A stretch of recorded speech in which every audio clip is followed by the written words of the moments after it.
我意外穿书成为总裁文里的炮灰女人，兼反派大佬的恶毒老婆，被男女主各种打死。大佬死后还被继母卖给老光棍，最后凄惨的死。应对而来的叶暖暖决定逆天改命，不仅吊打女主，还趁着大佬嗝屁之前怒刷好感，争取混到遗产，然后过上逍遥快活的日子。结果大佬死后，身体还越来越强壮。疼！谁呀？暖暖，莫白出车祸了，在国道314。暖暖，你快点过来啊！出车祸不叫警察叔叔，打电话给我干嘛？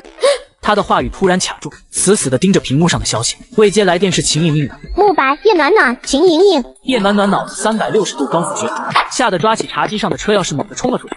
天杀的，老娘竟然穿越了，穿越到了一本狗血总裁文里，成了短命大佬的老婆了。先短命炮灰女配。原著中，女主秦莹莹见慕白翻车，连忙告知叶暖暖这个正牌老婆帮忙救人。结果叶暖暖非但没有帮忙，还阻止了秦莹莹救人。最后慕白是自己拼了一口气逃出来。虽然捡回一条命，可是眼也瞎了，脚也残了，最终被仇家追杀而亡。这辈子老娘可不要变成炮灰，我一定要救活慕白。叶暖暖看到了前方那辆四脚朝天的豪车，赶紧拿着安全锤跑过去。一个穿着连衣裙的女孩一脸焦急地迎上来，正是书中的女主秦莹莹。暖暖，你终于来了，慕白翻车了，车门变形了，我一个人打不开。打电话报警了吗？没有。暖暖高高举起手中的安全锥就要朝车门砸下去，秦莹莹猛地扑上来抓住他。暖暖，我知道你厌恶慕白，想尽办法要和他离婚，可是你也不能杀人啊！滚一边去！特么车子都快要爆炸了，你搁这儿演什么白莲花呢？叶暖暖用力甩开了秦莹莹，后者翻倒在地，直接晕了过去。半昏半醒的慕白听到了争执声，隐约可以看到对方冷肃的脸，在火光的照耀下显得更加神秘。这女人为了摆脱我，准备痛下杀手吗？如果有机会生还，我一定会让这个女人付出代价。别这样瞪着我，留着点力气喘气，可别死了。这个女人不是最期盼我死的吗？难道她不是来要我命的？车门松开，叶暖暖使尽了吃奶的力气把她拖了出来。慕白的腹部血不停地往外流，他挣扎着想要下车，资料还在车上。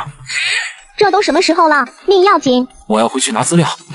怕了你了。说完，转身朝着那块爆炸的车子飞奔而去。慕白看着女孩狂奔的身影，瞳孔闪烁不断。叶暖暖找到那份染了血的文件袋，飞快地朝着这边奔跑。车子突然爆炸，叶暖暖被爆炸的余波冲击，整个人趴在地上一动不动了。那女人死了。几秒过后，躺尸的叶暖暖挣扎着从地上爬起来，捡起文件袋朝着这边走来。妈呀，真是吓死我了！刷点好感我容易吗？简直比坐云霄飞车还要刺激。叶暖暖抬头看了一眼流血的慕白，连忙启动车子朝着最近的医院开去。原著里的我作妖害的大佬又瞎又瘸，这次我来的那么快，应该不会错过抢救时机吧？喂，死了没？慕白听到他的话，那双满是寒霜的眼杀伤力十足，眼神那么凶悍，十有八九瞎不了。不过反派大佬就是大佬，哪怕受了重伤也杀伤力十足。很快到了医院，快来人啊！我老公要嘎了，快救命啊！闻言，几名医护人员连忙冲了过来。病人打出血，急需抢救。这位小姐是病人的家属吗？请跟我一起去收费处缴费。不用密码，拿去刷，一定要用最好的药。好的。躺在移动病床上的男人看着叶暖暖一脸焦急，怕我死了？你要是死了，我就是寡妇了。这个女人果然只想着自己。放心，我死了，你陪葬。这人有病吧？慕白被送进了抢救室，叶暖暖等在外面心急如焚。很快又赶来了几个人，他们在抢救室门口来来回回走。没多久，抢救室里突然跑出来一名护士。病人失血过多要休克了，快让血库送血。剧情还是没变嘛？叶暖暖突然想到一个重要的问题。慕白是熊猫血型，而我也是熊猫血型。原剧情中，慕白被送到医院同样是失血过多急需用血，叶暖暖恨不得慕白翘辫子，别说献血了，最后慕白是用的秦莹莹的血，真他妈的狗血！血库库存不足啊，病人要休克了。我是熊猫血，用我的。好，快跟我来。叶暖暖献了一大袋的血，有些晕乎乎的坐在抢救室外面的椅子上。抢救室的门也被打开，慕白抢救成功。好家伙，总算把大佬救回来了。叶暖暖正准备进去确认大佬的死活，就被人拦截在门外。抱歉，您不能进去。我是他老婆，我要进去看看慕白还能不能喘气。你们凭什么拦住我？人还是我救的呢？让开！叶暖暖怎么说2名保镖不为所动。看来我这个穆太太在慕白下属面前没有半点威严。对了，那份资料，慕白拼死都要拿的那份资料肯定很重要。慕白，你的资料还要不要了？不要的话我就烧掉了。病房内突然传来低沉的声音，让他进来。哇，这也太好听了吧！之前情况危急都没顾得上研究他的声音，现在听来简直叫人耳朵都要怀孕了。叶暖暖大摇大摆走了进去，一眼就看到了靠躺在病床上的男人，高挺的鼻梁，刚毅的下巴，因为生病反而更增添了几分清冷和神秘。果然，反派大佬除了不是作者亲儿子，其他都是最好的。看什么？那个，你没事吧？让你失望了。死不了。你可别那么容易死了，你要是死了，我不就成寡妇了吗？放心，我说话算话。大佬不会是只让我陪葬的话吧？不行，得跟大佬拉好关系，等他死了好继承遗产。怎么说我算是你的救命恩人了，你答应我一个要求。除了离婚，什么都行。不离婚，我要和你住一起。我意外传书成为总裁文里的炮灰女，兼反派大佬的恶毒老婆。为了活过第1集，我计划跟反派大佬同居。我要和你住一起。叶暖暖，你又想搞什么？你管我那么多，你自己说什么都行的。慕白突然像是想到了什么，眼中带着讥笑。既然你自己送上门，可别怪我。可以。大佬同意就行了。至于刷好感抱大腿的事情，来日方长。那吃早餐吧，我饿了。他站起身往前走，眼前一黑，整个人直接趴在慕白的腹部，险些压到他受伤的大腿处。慕白伸手推开的肩膀，发现他纹丝不动。这女人竟然晕了。来人！穆总，太太是惊吓过度，加上一口气抽了太多血才会导致昏迷，输点营养液很快就会醒过来。这个女人怎么会拼了命的救我，还给我献血？叶暖暖迷迷糊糊间感觉有一道奇异的视线落在自己身上，不由得心头一跳。大佬为什么这样盯着我啊？肯定对我的身份产生了怀疑。那不如就顺着医生的话，假装被车祸和爆炸吓得不轻，然后性格发生了细微的转变。想到这里，他的身子蜷缩了起来。慕白，血爆炸好可怕，慕白别死，我不跟你闹了。慕白看着他脸上的害怕，眼神微沉。叶暖暖，你不要死。叶暖暖，醒醒！再不行，我就把你丢出去喂鱼。你还有没有人性啊？我刚累死累活把你救回来耶！男人收回了视线，不再理会他。外面突然传来高跟鞋落地的咔咔声，伴随着一道柔软的女声传进了他耳中。阿白，你怎么样了？大女主来了。叶暖暖看到妆容精致的秦莹莹站在病床前，一双漂亮的大眼眸里蕴含着淡淡的忧郁感，让人忍不住想要呵护。男人都喜欢这款看起来急需被保护的小白兔，身高体软好推倒。阿白，我好怕你出事啊！秦莹莹正要难过的哭出来，视线里突然闯入了一个叶暖暖。暖暖，我来看看阿白。秦莹莹双手不经意地摸了一下自己额头上的淤青，那是叶暖暖的杰作。受伤了？没事。怎么弄的？秦莹莹为难地看了一眼叶暖暖，这女人要作妖。她连忙猛地拉住秦莹莹的手臂。莹莹，我昨天急着把阿白送医院，都顾不上你，那一下摔惨了吧？哎，这都过去1晚上了，你怎么也不懂得去包扎一下呢？你看你有时间去补妆，怎么不去包扎伤口？想在谁面前装可怜呢？等小姐专职绿茶婊。叶暖暖总感觉秦莹莹不像书上写的那样单纯无辜。原著里叶暖暖和秦莹莹看似姐妹情深，实际上都是为了找机会挖墙脚。这女人肯定不怀好意。我没事的。昨天暖暖拿了锤子砸门，我以为她想对你不利，都是误会，一点小伤而已。确实，和我老公比起来，你这就是小伤，血都没流。老娘可是还贡献了400cc 的熊猫血呢。这女人什么时候变得这么牙尖嘴利了？我去洗个水果吧。来者是客，怎么能让你动手呢？这种事情应该我这个家属来做啊。这话是在宣示主权，秦莹莹只能默默收回手。这个女人受了惊吓之后，脑袋变得更机灵了。阿白，你觉得怎么样？有没有哪里不舒服？水果来了。叶暖暖立刻窜出来，力道不轻地把果盘放在病床柜上。秦莹莹被吓了一跳，到嘴的话全都咽了回去。果然，这个大女主时时刻刻都想要套牢大佬。慕白，吃点水果吧。男人淡淡的扫了一眼果盘，没有反应。早就猜到这个男人不会领情，何况他的白月光在面前呢？秦小姐，你是哪里买的便宜货？不是进口的高端水果吧？怪不得慕白嫌弃。虽然说勤俭节约是好事，可是你怎么说也已经被秦家认领回去了，名义上已经是千金小姐了，这消费观可不能还停留在管家养女的那个层面啊！知道的说你勤俭朴实，不知道的还以为秦家苛待了你呢。听到这话，秦莹莹的脸色立刻难看几分。暖暖，是因为这水果没洗干净。哎，平常这种事情都是保姆做的，我还从来没做过。别说洗水果了，就是厨房长什么样子都不知道。真羡慕秦小姐，从小被管家收养，肯定独立自主，什么事情都会做吧？这是在炫耀她是正经的豪门贵女，我只是个半路出家的假千金吗？口误，差点忘了秦小姐认祖归宗之后就和刘管家没关系了。秦小姐不会生气吧？秦莹莹的脸色更加难看了。叶暖暖这是在讽刺她有了豪门亲爹就抛弃糟糠的养父母，她还不能接话，反驳了就是埋怨秦家对她不好，不反驳就是嫌弃养父穷酸，怎么说都不对。原著里叶暖暖都是被女主打脸打得啪啪响，这次终于扬眉吐气了。既然阿白没事，我就先走了。阿白那我送秦小姐。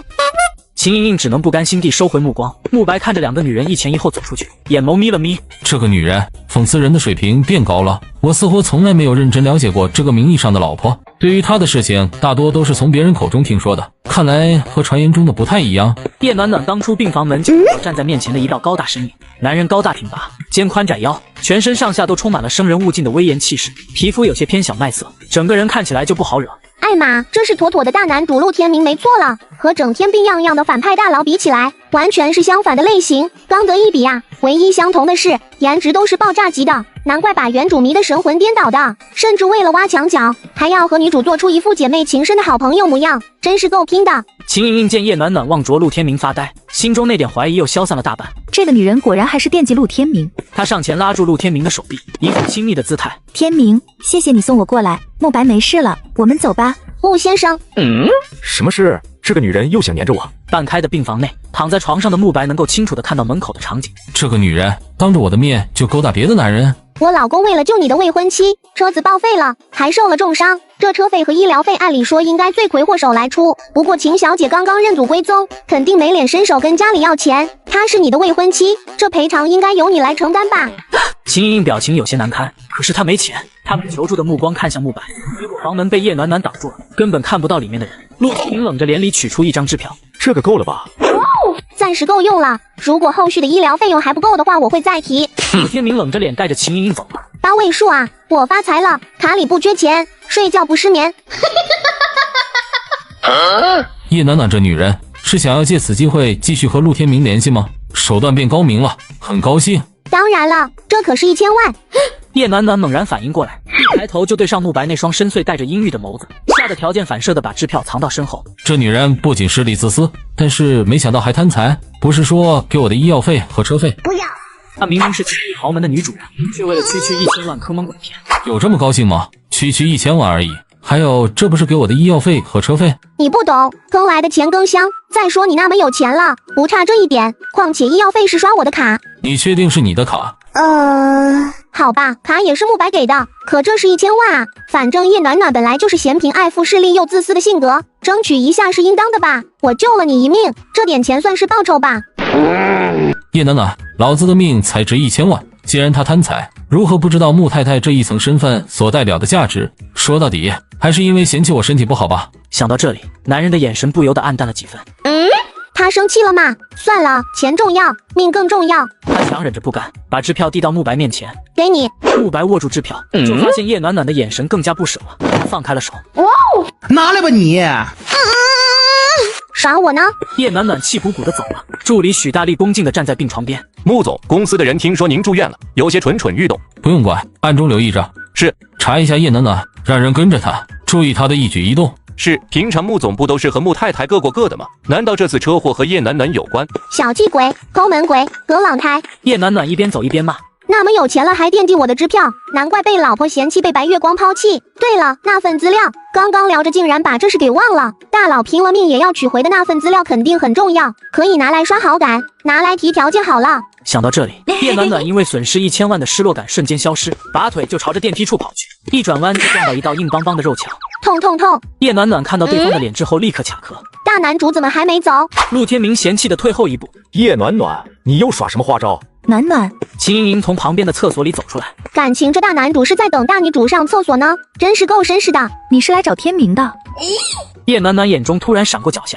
是啊，陆先生等电梯嘛。你少管我的事。好吧，既然你不想看到我，那我先走了。他故作伤心的走了，随后快速跑到导诊处，满脸惊恐地道：刚刚电梯突然往下掉，差点没把我吓死，你们赶紧把那个电梯封起来，不然要出人命的。导诊处的护士一听这话，立刻联系保卫和后勤，第一时间把电梯暂停。男女主啊，你们就慢慢等着吧。嘿嘿。这边陆天明和秦莹莹等了半天，发现电梯显示正在检修，最后只能走楼梯了。这里是26楼，就算是下楼也够呛的。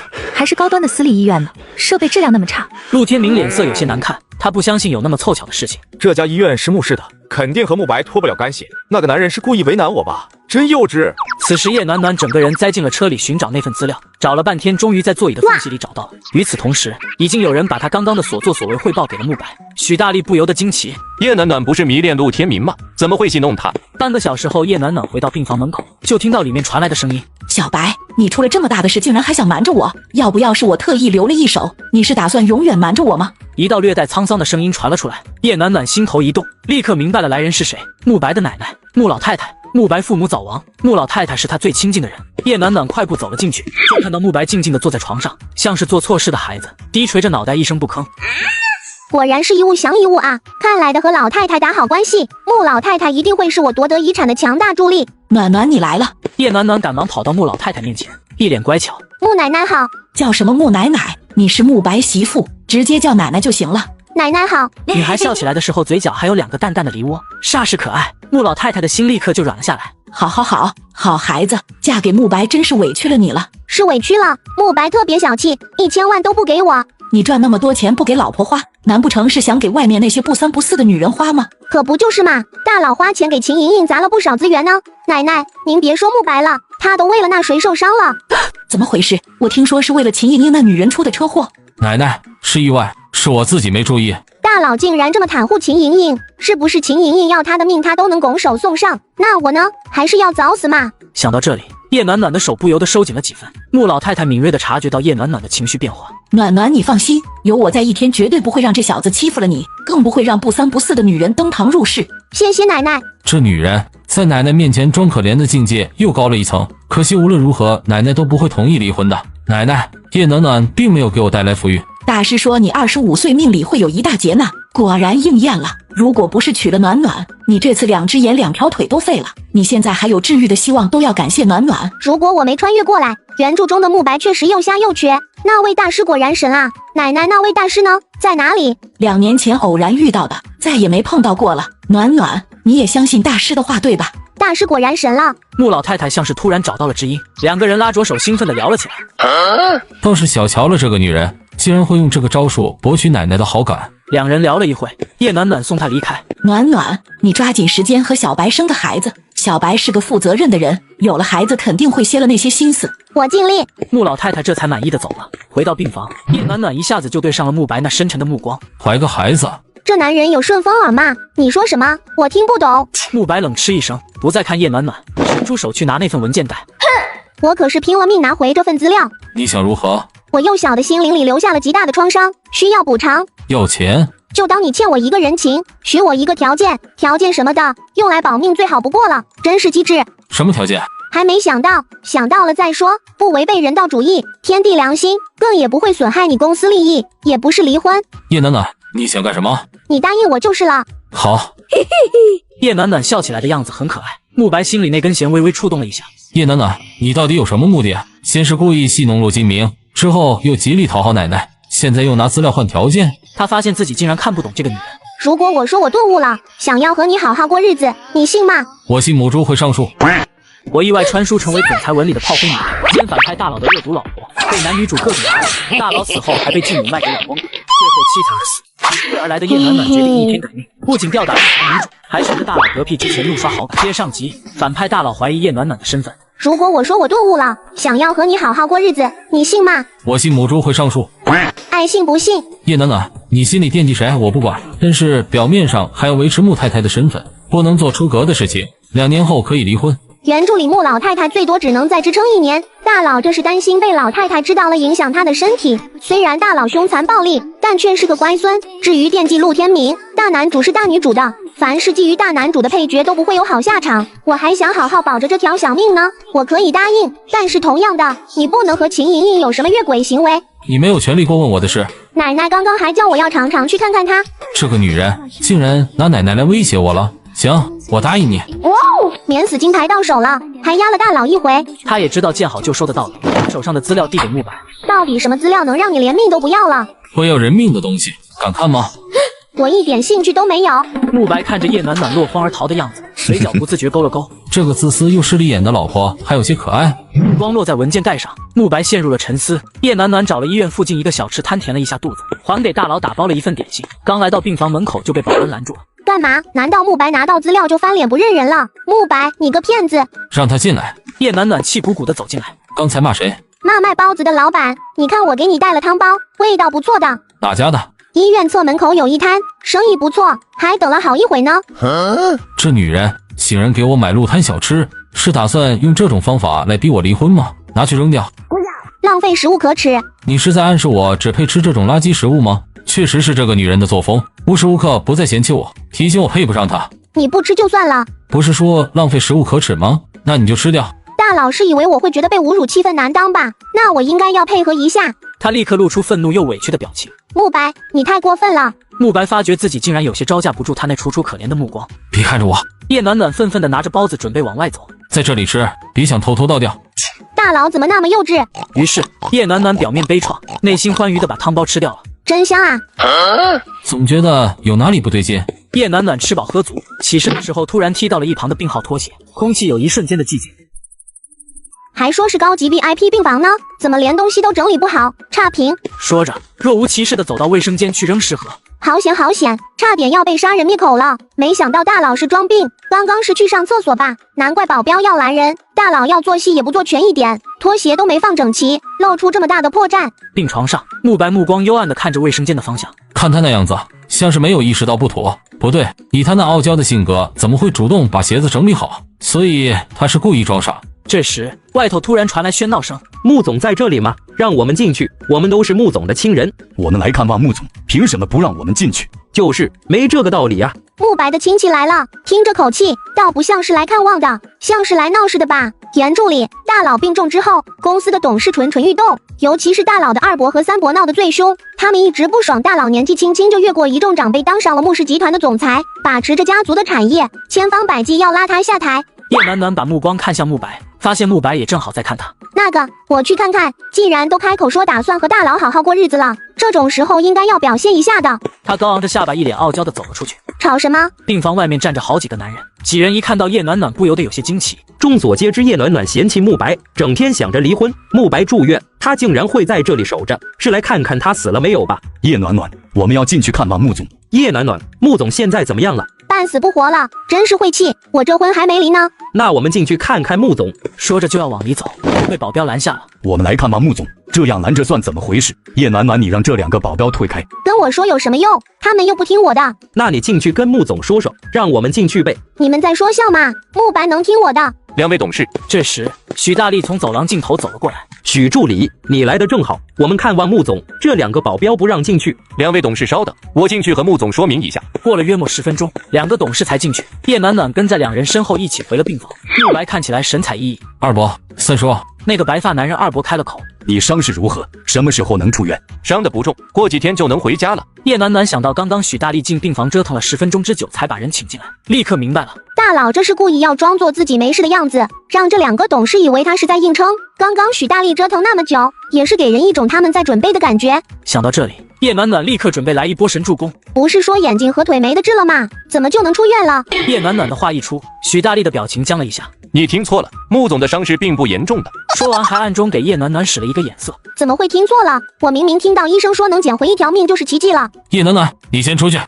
叶暖暖对上慕白那犀利的目光，立刻怂了。两个董事看着叶暖暖离开的背影，眼中金光闪烁。病房内，两名董事走后，许大力才开口：刚刚叶暖暖的表现误打误撞帮了我们一把，那两名董事会更加认定您是在硬撑。本来还打算搞一个病危抢救的假象，现在看来应该不用了。误打误撞？显然不是。那个女人比我想象中的聪明多了，知道怎么做对自己有利。叶暖暖的资料查得如何了？已经在调查了，表面的信息好查，一些深入点的资料需要时间，尽快。是。叶暖暖回去只看到慕白一个人靠坐在床头，面前病床桌上放着一台笔记本电脑，男人修长的手指轻轻敲打着键盘，全身散发着一股稳重内敛的气息。大佬认真工作的样子，颜值又上升了一个阶层。不是说大佬病殃殃还脾气暴躁吗？怎么跟书上写的不太一样？慕白察觉到叶暖暖的视线，心中微动。他这会是在盘算着要找机会查看我的电脑吧？最近正好和陆氏集团有一个项目竞标。谁知道叶暖暖看着看着困了，干脆起身一个翻身躺在了沙发，很快睡着了。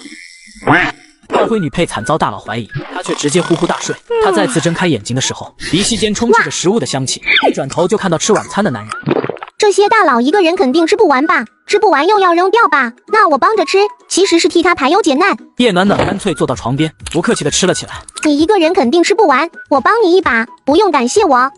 这老婆不止自私自利，还厚颜无耻。叶暖暖直接干掉了面前的一盘牛排，又把目光看向大佬那盘鹅肝。你不吃吗？慕白没有说话。那我帮你吃掉好了。叶暖暖感觉吃的有些撑，干脆出去外面溜达消食。这边许大力正在汇报叶暖暖的资料。继母对她好吗？大家都说叶暖暖碰上这么一个继母是走了好运，她继母对自己亲生女儿都没有对叶暖暖好，总是给叶暖暖买各种各样的奢侈品，叶暖暖想要什么就有什么，可偏偏叶暖暖是烂泥扶不上墙，自私自利，嫌贫爱富，没什么本事，还一堆的公主病。叶暖暖的继母对她很好，这分明是故意养废的。难怪那女人看着嚣张跋扈，实际上就是个外强中干的纸老虎，一个车祸就吓成那样。慕白眉头蹙了蹙，所以那个女人明明出身豪门，却那么贪财，明明是千金小姐，却一副无赖的样子。你说人在什么情况下会突然改变一贯的作风？遇到重大变故，又或者别有目的的时候。那目睹车祸经历爆炸算吗？如果是社会阅历浅、心思简单的人，倒是有几分可能。缺乏社会阅历，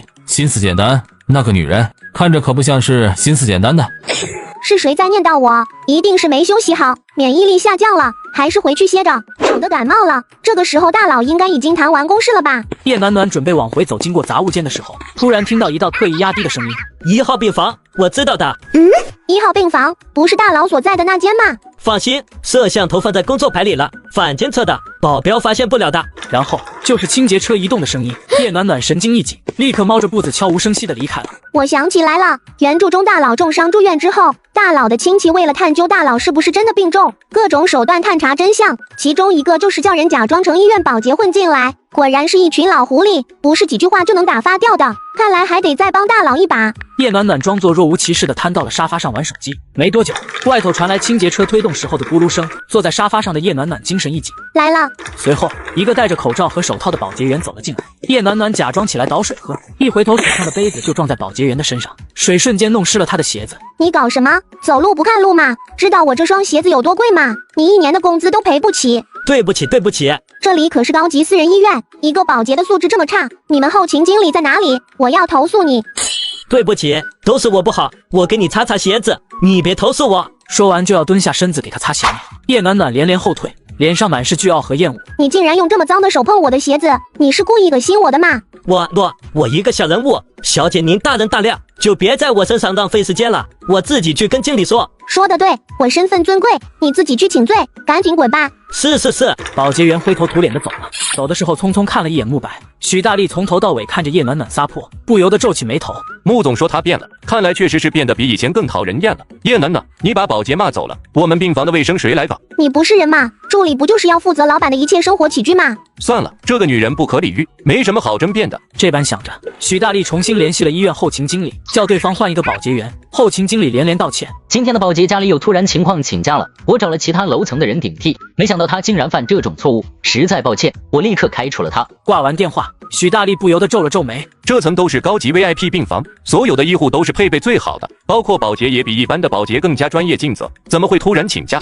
许大力想到什么，脸色立刻沉了下来，拿起手机开始发信息，查一下今天医院保洁员。叶暖暖见许大力已经意识到保洁员有问题，心下安定了几分。我回家换一双鞋子。叶暖暖走后，慕白缓缓睁开了眼睛，黝黑的瞳孔望着门口的方向。穆总，刚刚那个保洁有问题，我已经让人去调查了，只是没想到叶暖暖误打误撞的把对方揭露了。慕白低垂着眼看着刚刚飞溅在地上的水渍，是小何吗？穆总，您是怀疑叶暖暖故意的，可是他怎么知道那个保洁有问题？就算真知道了，干嘛不直接揭穿他，还要拐弯抹角？他想干什么？他说要试着和我好好过日子，你觉得这话的可信度是多少？10%。继续派人跟着他，特别注意他是否有和陆天明联系。是，如果他真洗心革面了呢？如果是这样，那看在奶奶的份上，穆家不缺他一口饭。但是如果他是别有目的，就让他重新投胎。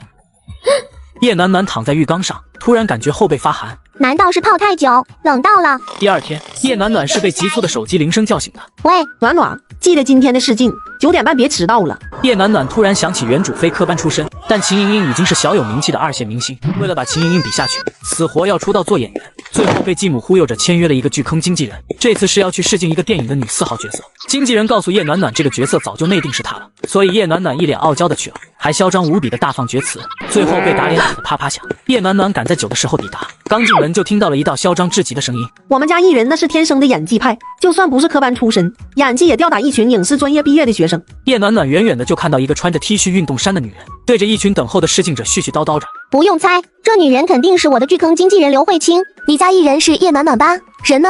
我家艺人还没到呢。康导可是出了名的严厉，最讨厌试镜迟到的，况且这次可是陆氏集团投资的大制作，竞争很激烈的，叶暖暖还不来，估计只能与这部电影无缘了。切，你们能和我们暖暖相比吗？我们暖暖可是天才，实力派演员，也不妨透露消息给你们，这次这个角色，刘慧清，闭上你的臭嘴！刘慧清话到一半，身后突然响起来冷傲的女声，她对上叶暖暖那双似笑非笑的眼眸，愣了一下，态度立刻发生了180度大转变，谄媚又狗腿。暖暖，你怎么现在就来了？提前半小时来好做准备，不是说9点3开始吗？大家都已经到了。活动其实是9点开始。刘慧清有些心虚，赶忙转移话题。你匆匆赶来累了吧？我给你倒杯水去。叶暖暖眼神冷冷地扫了刘慧清一眼，又看向其他等候的试镜者们。前辈们好，我是新人叶暖暖，今天主要来学习混经验的。叶暖暖语气谦逊，表情温柔，一下子给自己拉回了几分好感。刘慧清看到这一幕，立刻走上来，有些不满道：暖暖，你可是未来的影后，不用这样对他们低声下气。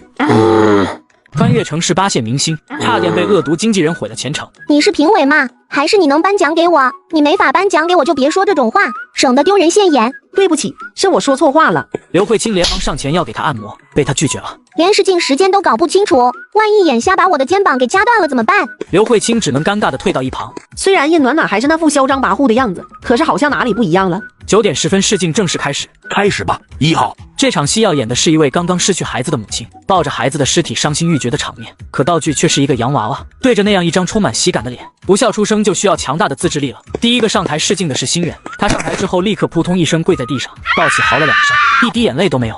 卡，你是来表演你的大嗓门的吗？没有演技就趁早滚回模特圈去。下一个。连续几个艺人上台试镜都被半路叫停，导演勃然大怒。我要的是一名刚刚失去孩子母亲的悲痛感。你是来演午夜幽魂的吗？妆化的这么浓，打扮这么妖艳，不知道的还以为死的是私生子，你在庆祝呢。轮到叶暖暖了，她是最后一个试镜者，正准备走上台，突然一名工作人员走进来，在康导演和制片人耳边说了句什么。叶暖暖心中明白，大男主来了，这是陆氏集团投资拍的电影，男主估计是来捧女主的。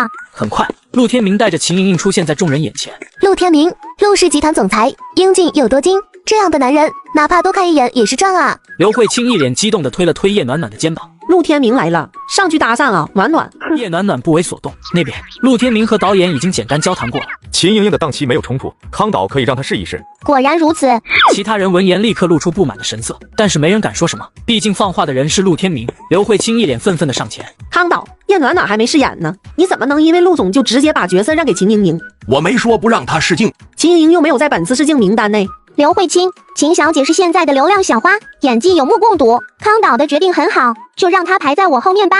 就算要来试镜，也别想插队到我前面去。不是说叶暖暖没本事又嚣张跋扈吗？看着和传言中不一样啊。康导看了一眼陆天明，见他没有反对，好吧，那你先开始。叶暖暖淡然一笑，然后走到假人身边。下一刻，他整个人气场大变，全身散发着悲伤的气息，没有言语，更没有眼泪。可是那种悲伤的情绪如同要化为实质，捏紧每个人的心口。他一只手搂着孩子，轻轻抚摸着道具孩子的额头，一随后无声的眼泪自眼角滑落。宝宝别怕，妈妈在这里，妈妈在这里，不怕。叶暖暖泛红的眼中满是慈爱，所有人都被她的情绪所感染。康导待了好一会才反应过来，立刻激动地喊了一句：卡，秦小姐，到你了。秦莹莹的脸色有些难看，她怎么也没想到叶暖暖竟然演得那么好。我本来就不在试镜名单里，这样横插进来和大家抢资源不太好，算了吧。这话说的好像是故意让着我一般，这有什么关系？能够看到流量小花的演技，也是难得的学习机会，大家一定也想看看的，对吧？叶暖暖把所有人都拉下水，秦莹莹骑虎难下，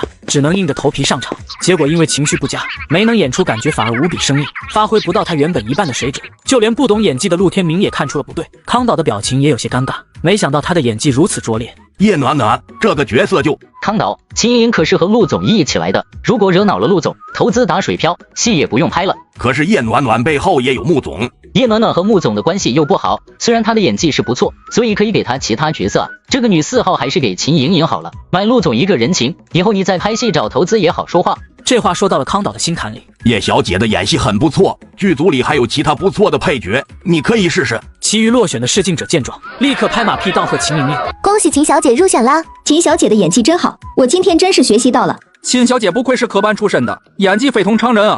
众人吹捧的语气带着几分嘲讽，秦莹莹脸上的笑容有些僵硬。叶暖暖看到大女主吃瘪，心情瞬间大好。大家虚夸了，叶暖暖的演技有目共睹，比我更加适合这个角色。而且我突然接工作，经纪人那边不好安排行程，所以多谢导演的好意了。那真是遗憾，以后有机会再合作吧。叶暖暖留下来和导演谈合同。刘慧清口气嚣张，我们暖暖的身份可不一般，片酬至少要8位数起步，就6000万吧。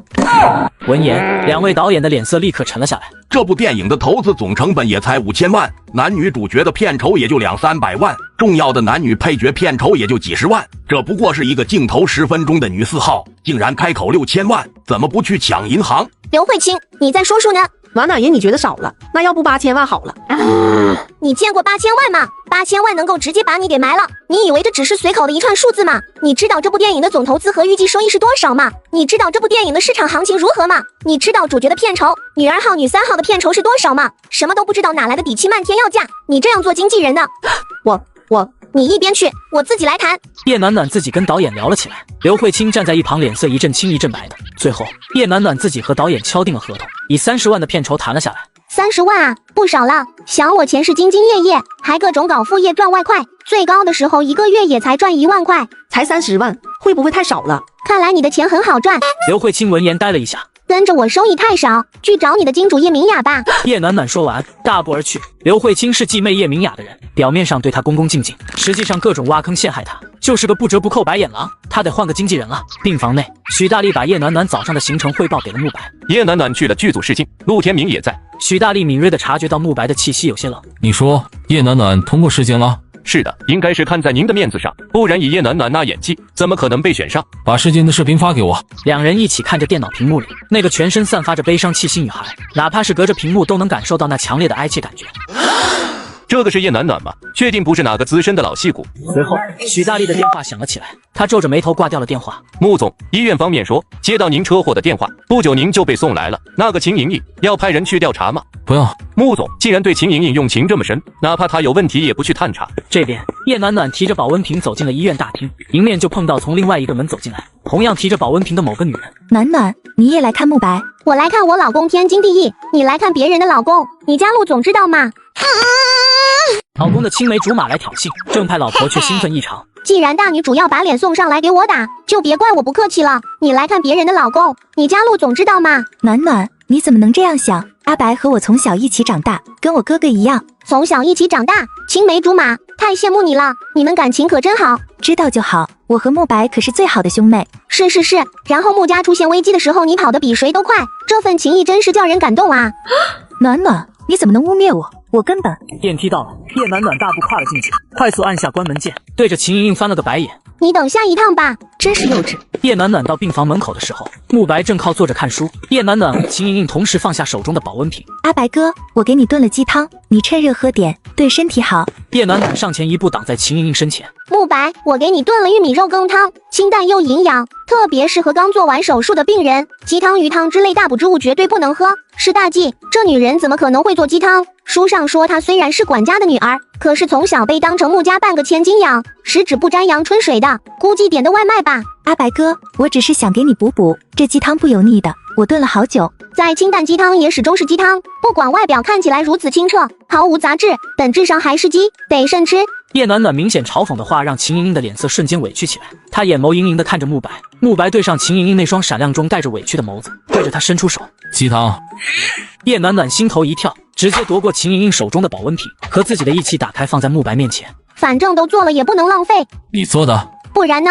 慕白明显一副不信的表情。这是十里飘香买的吧？真好闻。阿白哥最喜欢他们家的中餐了。叶暖暖说谎也不打草稿，想要给自己脸上贴金也不看看场合。这是我自己做的。叶暖暖把盛好的汤递到慕白面前，慕白没有立刻伸手去接。这个男人这是要当着他白月光的面给我这个正牌老婆甩脸色，不是说好了要维持表面的夫妻关系吗？面对秦莹莹约定就统统喂了狗嘛。秦莹莹看到这一幕，嘴角轻轻勾了勾。阿白哥，你身体不方便，我来喂吧。话音未落，慕白伸手接过了叶暖暖的碗。秦莹莹有些尴尬，慕白轻轻舀了一勺汤放在嘴里，鲜美的味道一下子充斥舌尖。这味道不是十里飘香的，真是叶暖暖自己做的？叶暖暖暗中观察着慕白的表情，敏锐地捕捉到了他眼中一闪而过的亮光。你就喝吧，一喝一个不吱声。慕白一举一动带着优雅贵气，叶暖暖不自觉有些发痴。这便宜老公真帅啊！秦莹莹看着安静的一男一女，脸色越来越难看。阿白哥，你好好休息，我下午还有工作得走了。对了，暖暖，恭喜你试镜通过。陆天明说这部电影剧情挺好的，应该会有不错的收益。电影？这个大女主好好的提什么陆天明？这不是要让大佬误会我是冲着陆天明才去试镜的吗？你是在炫耀有陆天明当靠山，所以角色可以随便挑，而我只能挑你捡剩下的吗？暖暖，我没有这个意思。是不是这个意思？你心知肚明。你有陆天明当靠山，我也有慕白做后台。慕白可是我最坚强的后盾，最强硬的靠山，最温暖的港湾。秦莹莹僵硬的笑容走了，叶暖暖暗中对着病房门口处唾弃了一声。这个女主真不是省油的灯，早上试镜我可没有跟陆天明说过一句话，谨记穆太太的身份。叶暖暖见慕白表情淡淡的，心中有些没底。这男人是听没听进去，还是说完全不在意？想不通，大佬的心思不是我这种小菜鸟能够猜得透的。慕白一口一口把玉米肉羹汤喝完，放下了碗，感觉胃里一阵舒适。他侧头就看到叶暖暖在喝秦莹莹那份鸡汤。你很饿？不会啊，浪费可耻。味道如何？也就一般般吧，鸡汤表层的油渍都没有沥掉，还厚厚的一层，简直太不合格了。还好我帮你喝掉了，不用感谢我，以后你还是喝我炖的汤好了。这时许大力走了进来，还推着一个空轮椅。穆总，出院手续办好了，可以走了。你要出院了？大佬这才住2天就要出院了，是故意装作没事做给公司的董事看吗？到家的时候，佣人早早准备好午餐等在家。叶暖暖不客气的直接开吃，佣人红姨惊讶的看着叶暖暖不客气的吃起来，完全无视慕白强大的气场。你怎么不吃了？吃饱了。先生又咳嗽了。叶暖暖见巴结的机会来了，立刻上前夺过红姨手中的水杯，直接递到慕白嘴边。来，喝点水。2道探究的目光落在叶暖暖身上。看什么？喝你的水。慕白刚喝2口水，叶暖暖肚子突然一阵翻腾，脸色瞬间白了。厕所在那。红姨指了一个方向，叶暖暖飞快冲了过去。先生，叶小姐她。叫家庭医生来。是。又是半小时过去，她脸色苍白的走出来，额头上渗了不少汗水。叶小姐，家庭医生来了，在楼上。是来给慕白检查身体的吧？刚刚出院就来了，倒是很敬业，顺便给我看看吧。上楼后，叶暖暖一眼就看到站在大床边上的白衣男人，身形偏瘦，个子高挑，乍一看有种韩国欧巴的既视感。叶暖暖见家庭医生似乎已经忙完了，直接走了进去。医生，我肚子不太舒服。苏西正整理医药箱，额头不由得跳了跳。这不是慕白的作妖老婆吗？怎么会出现在这里？我又要窜了，医生你快点给我看看呀！苏西连忙给叶暖暖做了个检查。就是吃坏肚子了，我给你开个药，吃2天就好了。吃坏肚子了？那慕白怎么没事？我们吃的一样。那个鸡汤？什么鸡汤？秦莹莹带来的鸡汤有问题。鸡汤还有剩下的吗？我拿去化验一下就知道了。我去找找，保温瓶应该还没洗。这时慕白突然开了口：不用了。怎么不用？那鸡汤本来是要给你喝的，万一真的有毒怎么办？我说了不用。是因为鸡汤是秦莹莹做的，所以就算有毒你也无所谓。叶暖暖，你管得太多了。明明那个鸡汤嫌疑很大，就因为和秦莹莹有关系，所以大佬不在乎。是不是秦莹莹给你一碗砒霜，你都能笑着喝下去？叶暖暖，我觉得穆奶奶想我了。慕白眉头一跳，叶暖暖，回来。我可没有要去告状，我又不是小孩子。拿去化验吧。好。苏西走了出去，结果保温瓶被洗过了，仅剩的汤底也没了。你是不是觉得很庆幸，保护了你的白月光？慕白，人不能被爱情冲昏了头脑，是人是鬼分不清。这话对你自己说吧。大佬是在暗示我和陆天明，我和陆天明屁都没有，你还是多联网，赶紧把智商重新上线吧。我意外穿书成为总裁文里的炮灰女，兼反派大佬的恶毒老婆。为了早日混到病秧子老公的遗产，我直接搬到大佬的头来。叶小姐这是要回来和先生一起住了。我要好好照顾慕白。房间收拾好了吗？收拾好了，就在主卧隔壁，空间大，采光好，外面还有一个露天阳台。哇哦，完美啊！慕白正在卧室里休息，隔壁突然传来稀稀疏疏的声音，脸色一黑。怎么回事？叶小姐搬到隔壁住了，这是先生您是同意的。让她过来。叶暖暖一脸疑惑地出现在慕白面前。叫我干什么？换个房间。为什么？很吵。原著上说慕白身体不好，经常咳嗽是一方面，睡眠质量也差，一点点声音都能睡不着。没想到他敏感到这个程度，那我不弄了就是。搬到楼下去。这男人心眼真小。叶暖暖连忙倒了一杯水递给他，他突然想到书上好像有一句话提到慕白的睡眠，说有一次听到了某首歌就神奇的睡着了。至于什么歌书上没写啊，你睡不着的话，我给你唱歌吧。慕白正要拒绝，叶暖暖好听的嗓音就传了出来。心里种下一颗种子，哒啦滴哒啦，它能实现小小愿望，有神奇魔法。温柔绵软的声音，仿若天籁之音，让他有一瞬间的愣神。歌声如同有洗涤人灵魂的魔力，慕白内心的烦躁被渐渐扫除，然后眼皮子越来越沉，最后失去了意识。唱歌竟然真的有用？难道误打误撞猜对了？又或者是只要唱歌都行？不管如何，总算是抓到大佬一个弱项了，开启刷好感的第一步。叶暖暖轻手轻脚地走出了卧室。先生睡了。通常房间内有人，先生是睡不着的。叶小姐真厉害。嘿嘿，也不看看我是什么人，人见人爱花见花开，风姿卓越国色天香，仙姿玉貌完美无瑕，再傲娇的男人也要拜倒在我的石榴裙下。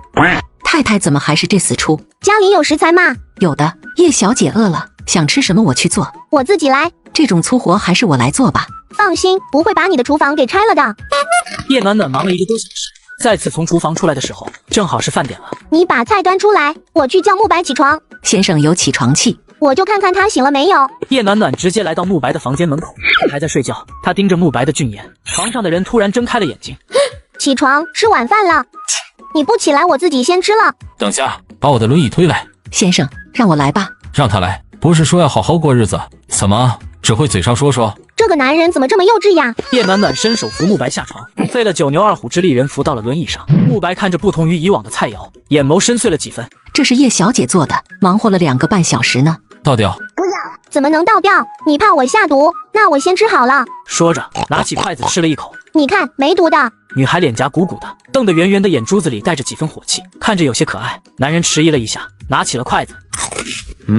不得不说，这女人的厨艺不错，只是资料上没写她会下厨，难道是漏了什么？叶暖暖一边吃饭一边观察慕白，想要找个话题和他套近乎，可是对上他那金贵又禁欲的表情，什么话都说不出来了。第二天，叶暖暖来到了学生街的一家餐馆里，明明是中午吃饭高峰期，却一个客人都没有。突然传来瓷器落地碎裂的声音，紧接着是粗鲁的男声：还钱，再不还钱别怪我们不客气了。麻烦再宽限几天，这几天学生放假，没什么生意。上次也那么说，我不是搞慈善的，欠债还钱天经地义。你要是开馆子赚不到钱，就去酒吧卖酒。总之今天没看到钱，别想善了。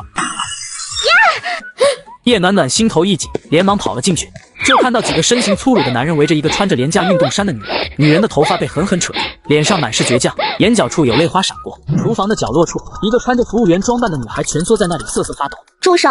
我已经报警了。你什么人？我是金主爸爸，来买餐馆的。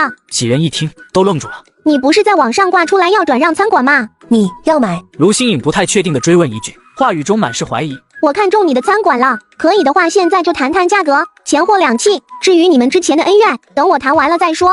为首的男人上下打量了叶暖暖一眼，见她穿着华贵，一看就是有钱人家的主，也就信了大半。我们就在外面等着，卖了钱马上还债，别想着逃跑，我知道你家在哪。男人带着一群人走了出去，女孩松了口气，她连忙翻找出了合同递给叶暖暖。我这家店的位置不太好，自从路口新开了一家同类型的中餐店之后，就更没有顾客了。100万，卖吗？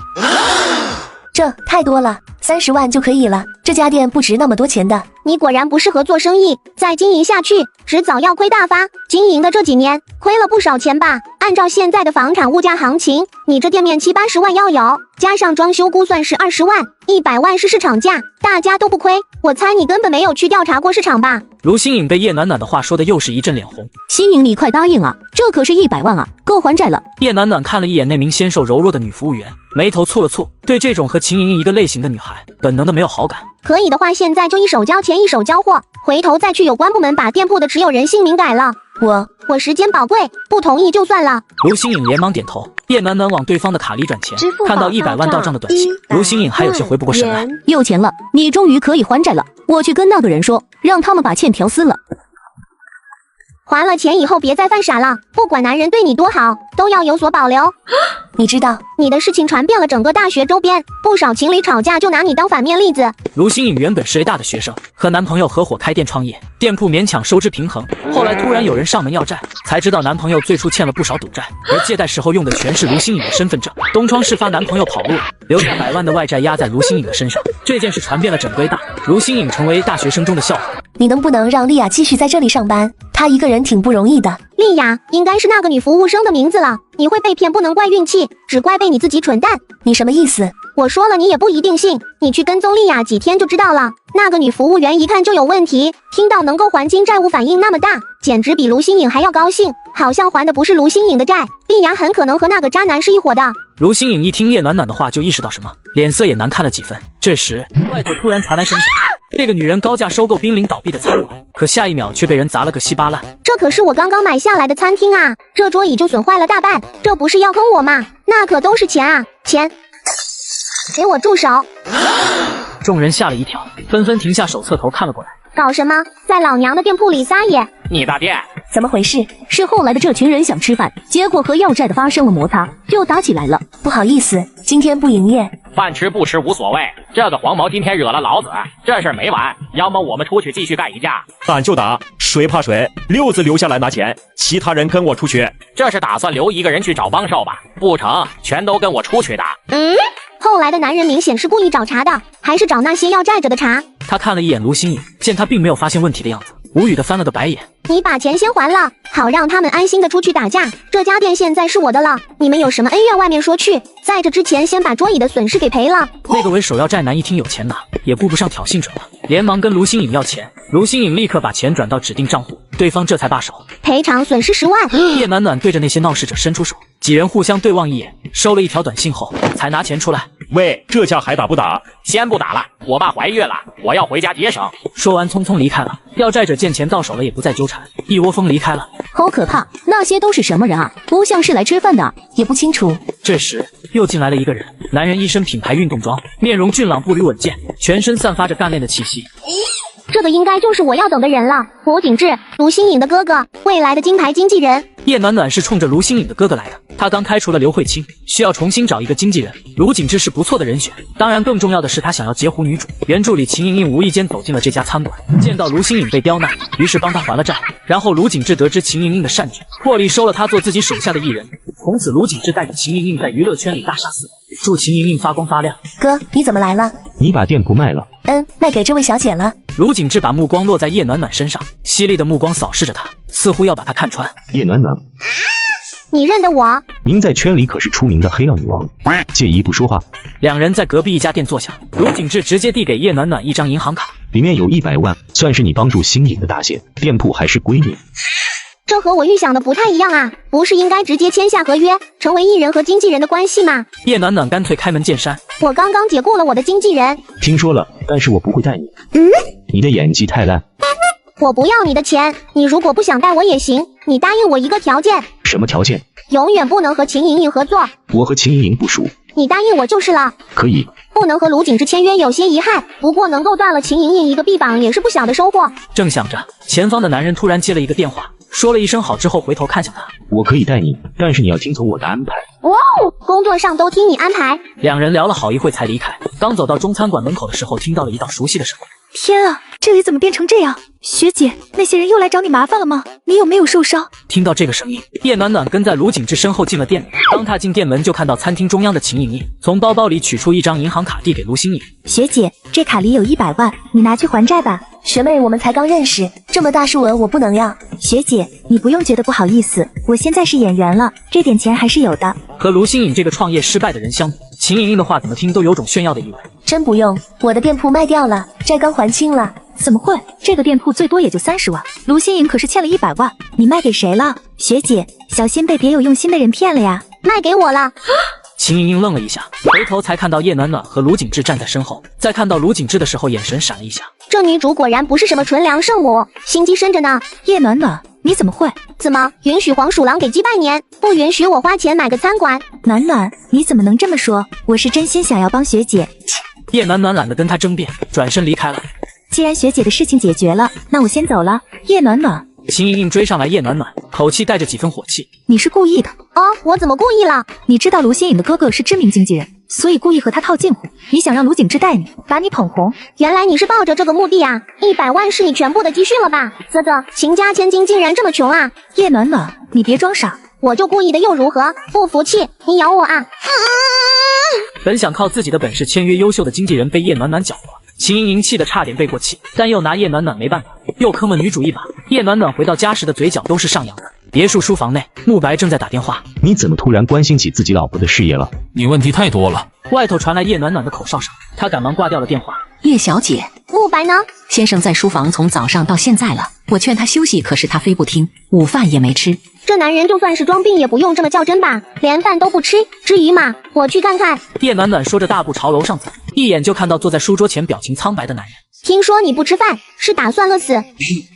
叶暖暖连忙上前去给他水，顺便伸手轻轻拍打他的后背。慕白咳得很剧烈，听得叶暖暖一阵心悸。这男人身体弱成这样，不会还没被男主 KO 就先病死了吧？这女人是在嫌弃我吧？你怎么样？有药吗？叶暖暖漂亮的大眼睛里满是担忧。慕白突然心里漏了一拍，这个女人很会做戏，肯定是在演，不能上她的当。没有，书上不是说慕白有在吃药吗？难道记错了？别工作了，去躺着休息。不用，死不了。是死不了，可是会半死不活。听说有的人病久了没有在意任由发展，结果没死成反而大小便失禁了，黄色的屎从菊花拉出来，粘在屁股上一坨一坨的，还臭气熏天。叶暖暖，你怎么这么粗俗？话虽然不好听，但这是事实。你和那个大小便失禁的病人的前期状态很像，小心着点。见慕白没有反抗，叶暖暖打算把他推回卧室，突然傻眼了。红姨去买菜了，我一个人怎么搬得动这个大块头？这个男人130斤总有吧？慕白见到他这表情，突然愉悦了不少。怎么，不是说要洗心革面，这点事情都不愿意做？我说的是要好好过日子，不是要好好当保姆。叶暖暖双手穿过他的腋下，一个发力把慕白往上抬，结果抬不动。这个男人竟然一点都不使力，绝对是故意的。没吃饭吗？力气这么小。叶暖暖狠狠抱紧，手站了起来。慕白猝不及防，整个人往前栽倒，高大的身躯直接压在叶暖暖身上。慕白看着女孩的小脸，睫毛又长又翘，皮肤吹弹可破。以前怎么没发现这个女人还挺漂亮的？痛痛痛！我的腰要断了。慕白低头对上叶暖暖那双快要哭出来的表情。这个女人嫌弃我到这种程度，都要哭了。嫌弃我就滚吧。这男人发什么疯？还不快滚！我觉得这张床很舒服，今天就躺这儿了。说完还大大的摊开四肢，一副恶霸占山为王的架势。反正这个男人装病呢，没办法对我做什么，就算没受伤也不怕。书上说他那方面不行。叶暖暖，你是无赖吗？我就无赖了，你又如何？有力气你把我踢下床啊！你是不是觉得我残废了，所以拿你没办法？你想干什么？现在知道泡了，出去，我要睡觉了。叶暖暖给慕白盖好被子，整理了一下床铺。你先躺着，我去给你弄饭。很快一碗瘦肉面线汤就做好了，热腾腾的香气还在面汤上面飘荡着，一看就让人食欲大开。这个女人厨艺真不是虚的。重做。为什么？我不吃葱。那我把葱挑掉。也不吃蒜。那我挑掉。不吃香菜。是不是也不吃面，不吃鸡蛋，不吃肉，还不喝汤？那你吃屁吧！叶暖暖直接端起碗，拿起筷子自己吃了起来。你不吃我自己吃，饿不死你。真香啊！这女人是想要诱惑我吃面，可笑，简直就是人间美味啊！这都3点了，我就不信慕白不的。况且这男人早餐才吃了一点点，吃饱保真幸福啊！叶暖暖，形象呢？这是在家里又没有外人，形象哪有食物重要？慕白瞳孔微闪，没有外人，他把我当成自己人了吗？那就勉强吃一碗吧。看来表演吃饭的招数有用。叶暖暖把碗递到慕白面前，慕白没有伸手去接。你喂我？你手不是没事吗？大佬不都是傲娇好面子有洁癖的吗？怎么会开口叫人喂饭？怎么不愿意？叶暖暖无奈的夹起面条就往慕白嘴里送。你想烫死我吗？那我吹吹，好了，不烫了。我不吃。话还没说完，面条已经塞进了他的嘴巴里。慕白本能的咽了下去，一吃进去，整个胃都暖了起来。味道不错吧？慕白来不及说话，又被硬塞了一口，直到一整碗面都吃完。你是不是加科技了？为什么这么好吃？就加鸡蛋、瘦肉、面条、香菜、葱油、痛。我不是问你这个。那你问哪个？算了，我要漱口，给我杯水。这人怎么那么矫情？等着。叶暖暖进了卫生间，慕白背靠在床头，眼眸里满是深思。叶暖暖端了脸盆和牙杯到慕白面前。我又不想漱了。啊？叶暖暖，怎么？我要洗脸。稍等。叶暖暖直接朝着慕白的脸上趴去，慕白一下子抓住了他的手。我自己来。这女人真是厚颜无耻，为了钱竟然连这种伺候人的活都能忍着做，小看了这女人的忍耐力。他随意擦了一下脸。我要洗澡。叶暖暖先是一愣，下一秒眼睛亮晶晶的看着慕白。腹肌，嘿嘿嘿，这个我帮你。那表情怎么看怎么兴奋，这女的不是变态吧？我又不想洗了，你出去。洗洗吧，睡得更香。你离我远点。那你睡吧，我出去了。叶暖暖出去之后，房间内的慕白突然感觉心头一阵烦躁，整个人翻来覆去睡不着。他眉头皱得紧紧的，最后干脆给叶暖暖打电话。找我干什么？唱歌给我听。唉，叶暖暖无奈，张嘴唱了起来，温柔的嗓音响彻在宽大的卧室里，给人一种宁静舒心的感觉。慕白只觉得眼皮子打架，很快就睡着了。叶暖暖一曲结束，慕白已经睡熟，纤长的睫毛在脸上落下一片剪影，俊逸的脸庞完美的令人心悸。这男人睡着的时候颜值指数瞬间上升几倍，用极品来形容丝毫不为过。可惜了，脾气不好。现实中那些美男明星多看2眼都是要收费的，这个男人是我老公，不多看看他岂不是亏了？叶暖暖欣赏起慕白的脸，看着看着也趴在床边睡着了。慕白睁开眼就看到叶暖暖那张干净的睡颜，恬静柔和，给人一种平和舒适的感觉。他鬼使神差的伸出手，柔柔软软的触感顺着指尖滑向心头。我是不是被脏东西上身了？竟然觉得这个女人还挺可爱的。叶暖暖眼皮动了起来，慕白连忙闭上眼睛装睡，竟然趴在大佬床边睡着了，我的剧本还没看呢。他快速起身离开了。房门被轻轻关上的那一刻，慕白立刻睁开了眼睛。我刚刚为什么要装睡？为什么会害怕让他看到我盯着他看？隔天片场里，叶暖暖正和女二号拍一场喝醉的戏。女二号的饰演者林雨熙一直说错词，所以这个场景重来了好几遍，这已经是第10遍了。不好意思，我卡壳了，重新再来。导演，我觉得林雨熙不在状态，还是缓缓再拍，先拍别的场。林雨熙可是女2号，叶暖暖一个女4号竟然敢直接和她对上，胆子也贼大了吧？林雨熙可是出了名的小心眼，叶暖暖的演艺生涯怕是完蛋了。导演，是因为叶暖暖喝的是白水，状态不行，我才一直没办法入戏。这林雨熙明明自己演技不行，分明是故意为难我，我好像没有得罪过他吧？导演看了一眼叶暖暖，又看了一眼林雨熙，两个都得罪不起，先休息吧。导演，我今天下午还有一个通告要赶呢，明天可能也没空了。他话语中满是威胁。康导刚想发飙，一旁的副导演赶忙拉住他。林雨熙可是新颖娱乐第一人，背后可是有高层撑腰。新颖娱乐是陆氏集团旗下最大的娱乐公司。继续。导演，酒呢？立刻有人把叶暖暖酒杯里的水换成了白酒。别再喝了，你醉了。放开，我还能喝，我没醉。说完举起杯子又抿了一口酒。林雨熙看着叶暖暖喝下大半杯酒，眼神一闪，然后又露出歉意的表情看向镜头处。抱歉导演，我忘词。话还没说完，面前的叶暖暖突然呕了出来，流入她的衣领里。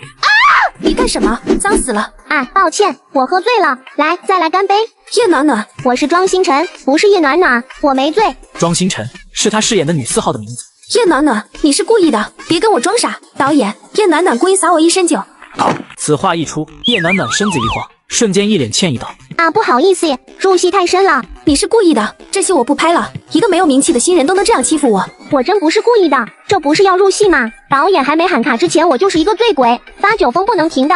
导演，他是在狡辩，这戏我不拍了。啊，你不拍了，合同都签了，机子也开了，你因为个人原因罢工不拍，得承担损失的。难道你不想要赚钱了？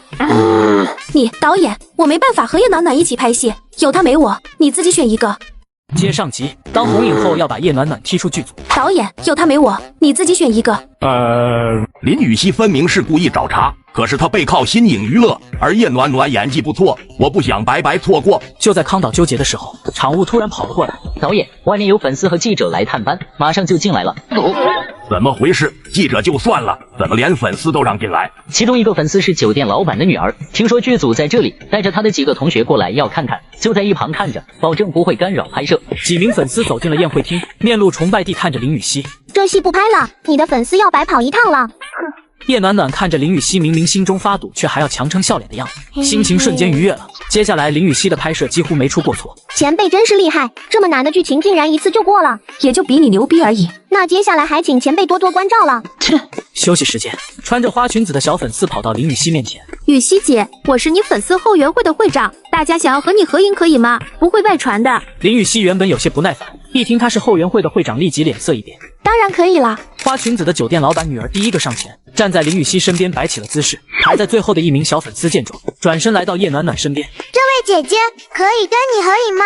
叶暖暖对上女孩那害羞粉扑扑的小脸蛋，瞬间绽开笑容，明媚的笑容配合她那贵高的气质，整个人如同玫瑰花一般艳丽夺目，女孩瞬间就看呆了。姐姐，你真漂亮，你也很可爱，可以拍照吗？叶暖暖笑着接过对方的手机举高，侧着头和她的头轻轻碰在一起，调整好镜头，快速拍了好几张。可以了吗？可以了，照片拍得真好看。是你长得好看。你有微博吗？我想关注一下。叶暖暖立刻报了自己的微博名给他。小粉丝惊讶道：你是叶暖暖？对呀，和传言的不太一样。叶暖暖笑了笑，也不解释。女孩看了看林雨熙那边，已经快要轮到她，又小跑了回去。到我了。女孩拿起手机就要站到林雨熙身边，林雨熙一把推开她。我要看剧本了，拍个鸡毛，就拍一张就好。老娘忙着呢，拍个屁。女孩拿着手机的手垂了下来，一脸惋惜的退到了一边。这时拿着照相机的记者走了过来，林雨熙连忙调整了姿势，抬头看向那名记者，那名记者却径直从他旁边走过去，来到叶暖暖面前，和叶暖暖说了几句什么，然后拿起相机拍了几张照片。之后朝着外围那些小粉丝的方向走去。林雨熙助理连忙上前去，假装不经意的开口：“记者先生，你是要走了吗？已经取材完了。”拍完了，不打扰你们工作了。然后对着那边还满脸遗憾的女孩喊了喊：“小燕回家了。”好，没能和林雨熙合照，真遗憾。爸，你也拍她的照片吗？你不是和另外一位演员合照了吗？那个演员也不错，我拍了几张照片，回头写个稿子。男记者的声音越来越渐渐小了，很快两人的身影消失在视野里。林雨熙听着父女俩的对话，表情瞬间难看起来。不就是个小记者吗？还真把自己当盘菜了。朝阳余报的江西丽、雨熙姐，回头你跟他们总编说一声，敲打一下这个不长眼的记者。闭嘴！林雨熙的脸色瞬间铁青起来，满心懊恼，竟然是江西丽，那个朝阳余报的高级记者，头条号的粉丝高达100万，每次他的点评都会给艺人带来一大波流量，而且他老婆还是综艺节目的知名主持人，这么好宣扬一波的机会就这么没了。林雨熙恨恨地瞪了一眼叶暖暖，都怪这个女人，老娘不把你赶出娱乐圈算我没本事。叶暖暖对着林雨熙咧嘴一笑，林雨熙一口气上不来，差点晕死过去。一天的拍摄结束，他回到家就听到男人打电话的声音，满满的狂躁之气。为什么方案还没发来？10分钟内不发来，以后也不用来公司了。叶暖暖大步走进书房内，伸出手轻轻拍打他的后背。滚！这男人果然阴晴不定，脾气暴躁。手轻轻拍打着慕白的背。你还是别说话了，小心成为史上第一个被口水呛死的总裁。我要工作，出去。叶暖暖看了一眼没有动过的食物，午饭又没吃，与你无关。我去给你煮新的。不需要。那算了，之前奶奶说要跟我视频聊天的，正好现在有空了。嘿嘿，叶暖暖去厨房了。慕白黑着脸给许大力打电话。公司现在动荡不安，分成了几个派系，有的中层员工甚至已经准备跳槽了。那些人胆子肥了，我已经悄悄记录下来了，连他们职位的替补人选也物色好了。这次可以把那些懂事的人连根拔起，换成我们自己的。刚打完电话，叶暖暖端着餐盘走了进来。慕白看了一眼那些食物，又看向叶暖暖，哪里学的厨艺？自学成才。原主为了追陆金明，兴致勃勃跑去报的厨艺本，可惜没上几次课就差点把上课的厨房给炸了。授课老师求着他退学。慕白想到这出脸色更冷了，也不再多问，直接拿起筷子吃了起来。很快一碗饭见底，连菜都几乎吃光光。你是不是加了药？你可以直接夸我厨艺好，不用拐弯抹角。难道真的是因为叶暖暖厨艺好？看来得找个时间去外面吃吃看。叶暖暖把碗筷拿出去之后，又回到了书房门口。果不其然，慕白又对着手机发起了脾气。你明天不用来上班了。这男人怎么脾气这么差？滚进来！他不会要把气洒到我头上吧？我想洗澡。叶暖暖看着慕白敞开的领口，忍不住咽了咽口水。这男人不是要色诱我吧？去给我放水，红衣下班了。叶暖暖把慕白推到了卫生间，伸手扶他起来，坐到浴缸边，抬手就要帮他紧扣子。你干什么？帮你脱衣服啊！书上说的黄金比例身材，马上就要看到了。这女人不知道害羞的吗？我手没受伤啊！叶暖暖收回手，朝着慕白的裤头摸去。你干什么？你不是在暗示我帮你脱裤子？我懂得，你不用解释。你出去！这女人真是不要脸，我下线。那我在外面等着，有需要随时叫我。一个大男人这么矫情，不就是看一下腹肌吗？小气鬼！叶暖暖，再让我听见你区区，我就滚出去！哼！洗完澡，慕白出来就听到叶暖暖房间里隐隐传来哭泣声。可恶的男人，可恶！这女人被我吼哭了，不是厚颜无耻又无赖吗？说两句就哭了。慕白躺在床上，耳边是叶暖暖隐隐约约的哭泣声，还有埋怨声。应该把这女人赶出去，或者让她换一个房间。突然，隔壁的人狂笑了起来，笑声十分诡异。这笑声让慕白整个后背都发起毛来。你们都欺负我，为什么？为什么这个世界对我这么不公平？为什么？叶暖暖不会真疯了吧？接上集，慕白发现叶暖暖房间传来诡异的声音，这时突然传来铃声。奶奶啊，这么晚了还不睡觉？暖暖，你怎么哭了？是不是那孙子欺负你？不能让这女人乱说话。没有啊，奶奶，我和慕白很好的。慕白推门的手顿住，眼皮挑了挑。算这女人识相。你别骗我，小白的脾气我清楚，一不高兴就拿身边人撒气。奶奶误会了，慕白只是看起来脾气不好，其实面冷心热，最是心软了。暖暖，你别怕，奶奶虽然老了，但教训她还是可以的。奶奶，那我说实话了，其实慕白他特别小气，连花钱多请一个保姆都不肯，把我的银行卡都刷光了也绝口不提报销的事情，跟葛朗台似的，我都是他老婆了，他却那么抠门，是不是想要白嫖？那小子不给你钱花，奶奶这就跟他说。奶奶，这是我自己会处理的，您放心，我给你讲个笑话吧。从前有一座庙，庙里有一个老和尚，有一天对小和尚说。叶暖暖扯开了话题，门口的慕白低垂着脑袋，表情晦暗不明。半夜叶暖暖睡得正熟，隔壁传来了碰撞声，就听到里面的咳嗽声。慕白，你没事吧？回应他的是更加剧烈的咳嗽声。这大佬也咳得太厉害了吧！别干了。他一进门就看到慕白趴在地上一动不动。我老公不会升仙了吧？叶暖暖快速上前查看，发现他的呼吸异常微弱。书上说慕白体弱会晕倒，呼吸困难，得赶紧人工呼吸。他连忙做起了人工呼吸。2分钟后，慕白缓缓掀开眼皮，感受到唇瓣传来的触感，整个人僵住了。大佬不会是死了吧？还睁着眼睛，他死不瞑目啊！慕白，你别死啊！这女人还算有点良心。我可没钱给你买墓地。别咬，没死也要被你给咬死了。你还没立遗，你没死。叶暖暖把手摊到他的鼻下，确定还有呼吸，这才缓过劲来。还好大佬没死，我还没争取到遗嘱呢。慕白扫了一眼叶暖暖带着泪花的眼角，瞳孔微闪。刚刚这女人是真的焦急，扶我起来。叶暖暖把慕白扶到了床上，目光一顺不顺地看着他。怎么这么怕我死？当然了，你还没立遗嘱呢，怎么能死？你是我老公，我当然希望你好好的了，你怎么能这样误会我？慕白脸红的收回视线，看向耗电过度已经翻倒在地的轮椅。轮椅坏了，唉，我错了。你不是对我小气，你是天生就抠门，连轮椅都买的便宜货。慕白看着叶暖暖那柔软红润的嘴唇，你刚刚对我做了什么？你说什么？我听不懂。我要睡觉了，出去。不叫医生来看看吗？不用。房门被轻轻合上，慕白重新睁开了眼睛。黑夜中，男人的眼神深邃而悠远，明明很疲劳，可是却睡不着的感觉让他越发烦躁。这时房门突然被打开，就见女孩眯着眼睛晃悠悠地走近，然后钻了进来。这女人莫不是想要投怀送抱？这女人还想占我便宜？包子，别跑！他这才发现叶暖暖双眸紧闭，一副熟睡的模样。梦游，包子变瘦了。女孩温柔的气息扑打在他的脖颈上，痒痒热热的，慕白整个人都僵硬了。包子，你怎么有狐臭？太久没洗澡了吗？说完，2只手开始不停地在慕白身上摩搓着。叶暖暖，你醒醒！如果不是脚还伤着，一定把这可恶的女人踢下去。包子，乖一点，不要汪汪叫，很快就好了。丁丁也要洗一洗。原来包子竟然是只狗，这个女人！叶暖暖像是被他的冷气吓到，整个人往后挪到了床沿，只要动一下就能掉下去。看来不用我动手，她就会掉下去。慕白一直盯着叶暖暖看，看着看着就睡着了。早上叶暖暖是被冷醒的，入目便是床底。怎么掉下床了？难怪这么冷。洗漱完毕，来到大厅，餐桌上已经摆好了早餐。先生又不吃早餐了。这男人怎么跟个小屁孩似的？我上去看看。叶暖暖来到书房，走近才注意到他那双裸露出来的眼睛满是红血丝，看着像是整夜没睡一般。你昨晚做贼去了？别瞪了，要变成死鱼眼了。我去给你弄点热毛巾敷一敷。叶暖暖很快拿着热乎的毛巾走了进来，推到慕白面前。你给我敷。烫。热才有效果，别动。在他肩膀上的那只手又细又长，尾指指尖触碰到他的脖颈，很是柔软和滑腻。女人的手都这么娇嫩的吗？不对，红姨的手就很粗糙，一定是因为叶暖暖特别娇生惯养。好了，我去给你拿早餐。慕白不经意间看到他那微微发红的掌心，他的手烫到了。这种粗活为什么不让红姨去做？他是真的想讨好我，所以才会亲力亲为的。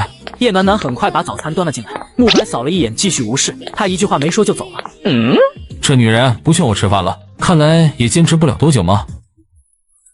小白呀，等会直接过来就行了，不用买什么礼物，多折腾，你还伤着呢。慕白一听奶奶这话，就知道叶暖暖对他说了什么，只能顺着话往下接。好，那我等着你们过来一起吃早餐了。放下手机，慕白神色一冷。那个女人竟然跟奶奶告状，说我没吃早餐。去疗养院的路上，慕白狠狠地瞪着叶暖暖。叶暖暖，你好得很。多谢夸赞。两人远远就看到房门口伸长了脖子往外探的穆老太太。叶暖暖迈着欢快的步子上前。奶奶，你怎么能在这里站着呢？赶紧回去房间休息。说着就扶着穆老太太往里面走去，留下吹冷风的慕白。你们没看见我吗？这不是想要早点看到你吗？奶奶想我了，我以后经常来就是了，可不能这样站在门口吹风了。好好，都听你的，果然还是女孩好，贴心的小棉袄，男孩子就是泥土做的，又臭又硬。奶奶，现在流行的说法是男人都是大猪蹄子，什么意思？意思就是男人没一个好东西。哈哈，这个说法倒是新鲜。叶暖暖突然闻到一阵香味，好香的瘦肉粥，是特意给我们准备的吗？说完就非常贴心的给慕白盛了一碗稀粥。慕白盯着穆老太太期许的目光，硬着头皮勉强吃了一碗稀饭。叶暖暖满肚子里全是笑话，哄得穆奶奶一阵开怀。这女人脑子里都是什么乱七八糟的，真是没有内涵。叶暖暖起身去了厕所，房间内只剩下慕白和穆老太太两人。穆老太太脸上的笑容收了起来。暖暖是个好姑娘，你可不能欺负她，能够忍受你这种多变性格的人可不多。你这样折腾她，她还能忍着不来找我告状？你给她当起说客来了？那女人还是暗地里告状啊？你真以为我老糊涂了，对你的事情一无所知，整天惯着那个绿茶婊，背地就知道欺负我可怜的暖暖，你信不信我收拾你？不给钱的父亲都是后爹，不给钱的老公都是想白嫖。接上集，穆老太太帮暖暖教训穆白，你给我对暖暖好一点，别逼我揍你。奶奶我没。算了，感情的事情我左右不了，你如果真不喜欢他，等我死后放他自由，别为难他就好。奶奶，您会长寿的。这时叶暖暖回来了，穆老太太脸上露出了笑容。我不是亲孙子吧？一回到小别墅，穆白就扣住了叶暖暖的手。我劝你别打奶奶的主意，否则我会让你死无全尸。这男人突然发什么疯？我尊敬奶奶，爱戴奶奶，没想过打什么坏主意。这样最好，红姨，以后的饭菜都不用你做了。先生，是我哪里做的不好吗？没有，只是多了一个免费的保姆，不用白不用，你定时打扫卫生就可以走了，薪资不变。这男人是在气恼我拿奶奶来逼他吃饭，故意要折腾我。红姨有些同情地看了叶暖暖一眼，叶暖暖干脆背起剧本来。突然楼上传来重物落地的声响，慕白不会是摔了吧？这男人狂躁症犯了，严助理，大佬除了是个病秧子，还脾气特别暴躁，动不动就发飙，真爱生命，远离慕白。进来。有事。这男人的表情简直太吓人了，也不知道秦莹莹是怎么顶着压力靠近他的。我想杀人。你别告我啊，我还要去给你做饭呢。推我出去透气。我还是去给你煮面吧，跟这个定时炸弹待在一起，万一他生气拿花瓶把我嘎了怎么办？怎么害怕？怕什么？这女人胆子变大了，还是缺根筋。叶暖暖推着慕白在小道上走着，这时别墅门口处传来轿车的引擎声，许大力拿着文件跑过来。穆总，你们谈，我先走了。你推我进去。叶暖暖只能推着慕白进屋。到了书房，叶暖暖准备走人，慕白却让他给他按摩。按他奶奶的摩，我可不想知道大佬的工作机密啊，万一杀人灭口。叶家和我们正在竞标一个项目，自从您出了事之后，叶家暗地里开始小动作不断。慕白看了一眼叶暖暖，你说我要不要把这个项目让给岳父大人？这个男人赤裸裸的在试探我，项目谈成能赚多少钱？1个亿。哇哦！你们谁赚到钱会分给我？都不会。那你问鸡毛，拿我寻开心呢？这女人只关心自己能不能分到钱。叶海社是你父亲，不给钱的父亲都是后爹，不给钱的老公都是想白嫖。叶暖暖回到自己的卧室之后，狠狠松了一口气，后背全是冷汗。这大佬真是太可恶了，时时刻刻都在怀疑我，动不动就要试探我。还好本小姐演技在线，不行，不能在一棵树上吊死，还是自己赚钱傍身比较靠谱。明天就去找人，先把餐馆重新整顿一番，重新开业。晚上叶暖暖做好饭，来到书房叫人吃饭了。不是吧，这个女人竟然变得这么贤惠，要不说穆总牛逼呢，在业的女人也能驯服，不愧是老大。不吃，别烦我。这个新产品的研发进度，穆总这是给叶暖暖脸色看。叶暖暖干脆自己下楼去了。不一会，房间突然升起了缕缕烟丝，许大力看到顿时吓了一跳。烟着火了，穆总，咱俩要完犊子了。许大力大步上前看去，就看到叶暖暖正架着一台烤盘在门口烤肉。叶暖暖，你干什么？我等你吃饭啊，这不是无聊吗？干脆烤点肉来加餐。这鸡腿比较厚，烤得慢，你可以慢慢谈工作，不着急。许大力跟在慕白身后，看着他越来越黑沉的脸色，还有书房内越来越厚重的烟熏味，心头一颤一颤的。这个叶暖暖胆子也贼大了，是故意在挑战穆总的耐性吗？等会真要打起来，我该帮谁呀？一个是老板，一个是老板娘，老天啊，这个影响着我的仕途。吃饭，推我过去。第一次看到穆总忍着火气不发，稀奇啊！叶暖暖看到慕白和许大力下来了，得意洋洋。干饭吧，刚刚烤完一盘肉，还热乎的。许大力看到色香味俱全的晚餐，不由得咽了咽口水。这些菜是哪家的外卖？我做的，要一起吃吗？我还有工作，下次吧。等等，真不用，叶小姐我不吃。顺便帮忙扔个垃圾吧。许大力尬笑的提着垃圾袋走了。慕白吃了一口菜，等会我拍个照片发朋友圈。叶暖暖对着自己拍了一张，把餐桌和慕白一起拍入镜了。快吃吧。慕白没有说话，默默吃了起来。叶暖暖端起红酒，美滋滋的喝起来。这女人故意在我面前喝酒，是变相的嘲讽我是病老子喝不得酒。别看了，再看杯子也不会自己飞到你面前的，想喝直接说就行了。慕白看着被推到面前的高脚杯，眉头蹙了蹙，拿起杯子一饮而尽。特殊的红酒香味刺激着味觉，让他的心头有些燥意。就这点酒还不够我塞牙缝呢。叶暖暖，你给我继续满上。1个小时后，慕白瘫倒在床上不省人事。慕白，穆总，大佬。慕白一点反应都没有。这个男人不过喝了一杯的红酒就醉成这样子，平时还装成一副天不怕地不怕的样子，原来是个卡拉米亚。他去了洗手间拿了一条毛巾回来，就发现慕白不知道什么时候把衣服脱了，露出精壮的腰肢。这身材简直是在引人犯罪啊！书上说，大佬虽然脾气暴躁，可是却有雏鸟情节。如果把大佬的第一次夺了，大佬会不会呸呸呸，想什么呢？不要命了！大佬心中可是有白月光的。如果让他知道自己被醉酒蹂躏了，我的下场可能会比书上描写的更加凄惨100倍。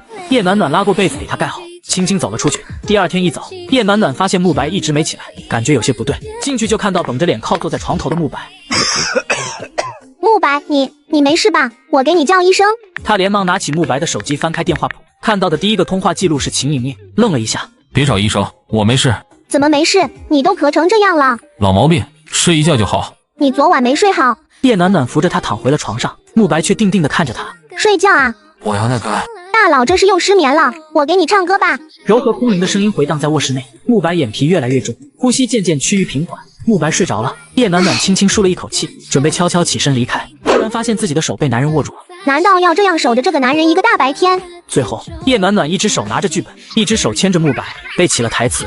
等他再次放下剧本，就对上一双充满探究的深沉的眸子。你醒了，这男人不会一直在看着我川剧变脸吧？有一会了。那要继续睡还是起床吃饭？慕白突然握住了叶暖暖白皙细腻的手，眼神暗了几分。叶暖暖，你发什么疯？先上集，慕白突然抓住叶暖暖的手。大佬莫不是拉我的手拉上瘾了？这只手很嫩，我的手可是纤细修长，白皙的很呢。可以收藏。果然是个变态。下周有一个宴会，腾出时间来。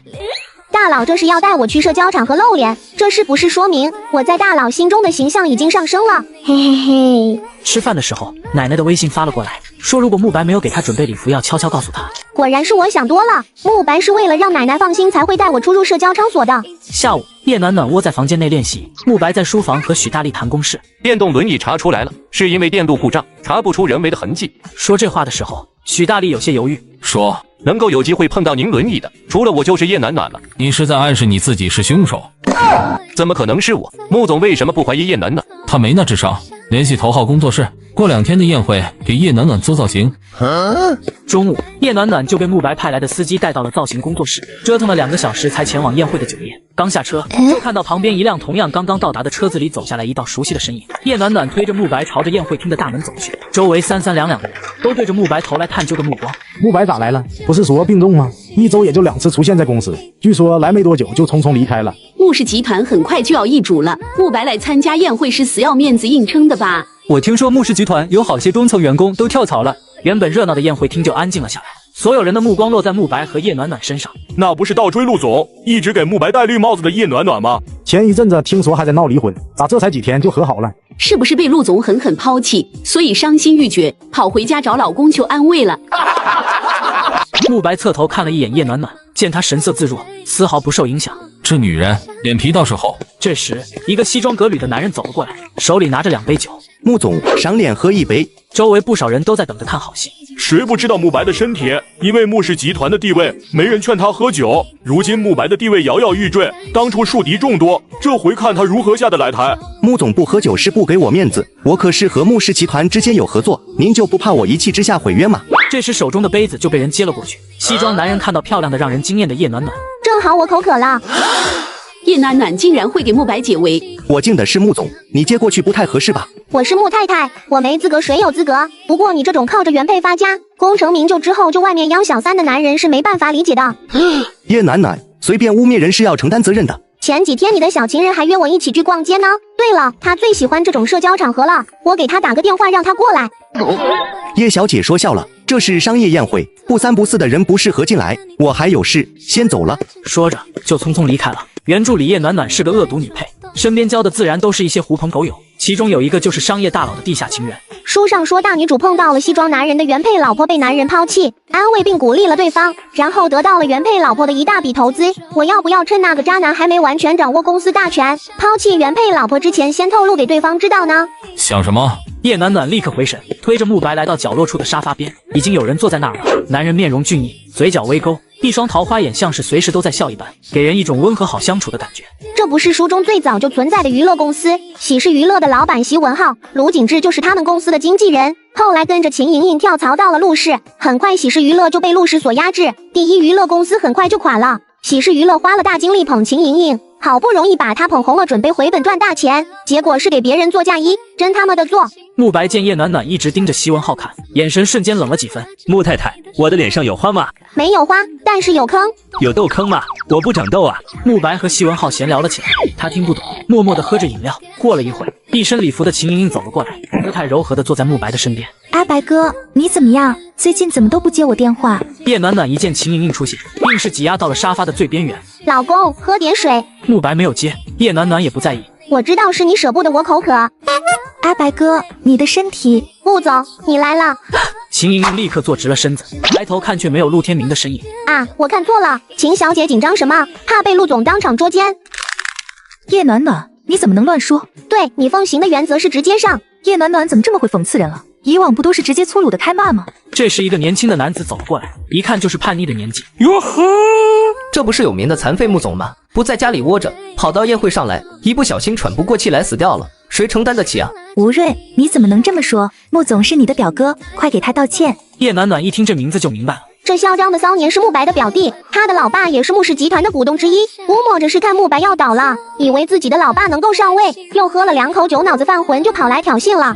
好吧，我给他陪酒道歉。说着，吴瑞凑近慕白面前，手一歪，酒水杯朝着慕白的腿洒下，慕白鞋面上溅到了些许酒滴。哎呀，不好意思，手滑了。这双鞋子很贵吧？赶紧脱下来擦擦，好好保养。毕竟以后你可能再也穿不起这么贵的鞋子了。就在吴瑞得意洋洋的时候，头上突然一凉，一大杯酒水直接从他的脑袋浇灌而下。是，不好意思，手滑了一下。叶暖暖，你是故意的。这位小朋友，你还是赶紧去把衣服换了，好好干洗一下，不然以后可没机会再穿这么贵的衣服了。叶暖暖，吴瑞冷静点，暖暖她不是故意的。我就是故意的，怎么样？不服气来咬我啊！给大家证明一下，你是哮天犬短视。吴瑞想要揍人，可是这里那么多双眼睛，他又不能真的当众打女人。慕白，你竟然沦落到被女人保护。叶暖暖，你发什么疯？你这么看不起女人，你妈知道吗？还是说你不是你妈生的？你是从石头里蹦出来的猴子？你才是猴子。对不起，我错了，你不是猴子，你是猴子的二师弟。众人不由得窃笑出声。吴瑞想要动手，一旁的奚文浩眼神锐利的看着他。吴瑞最后气鼓鼓的走了。你不怕他真的动手打你吗？这不是还有你在吗？他要是真那么没品，敢对我动粗，我就躲你身后去。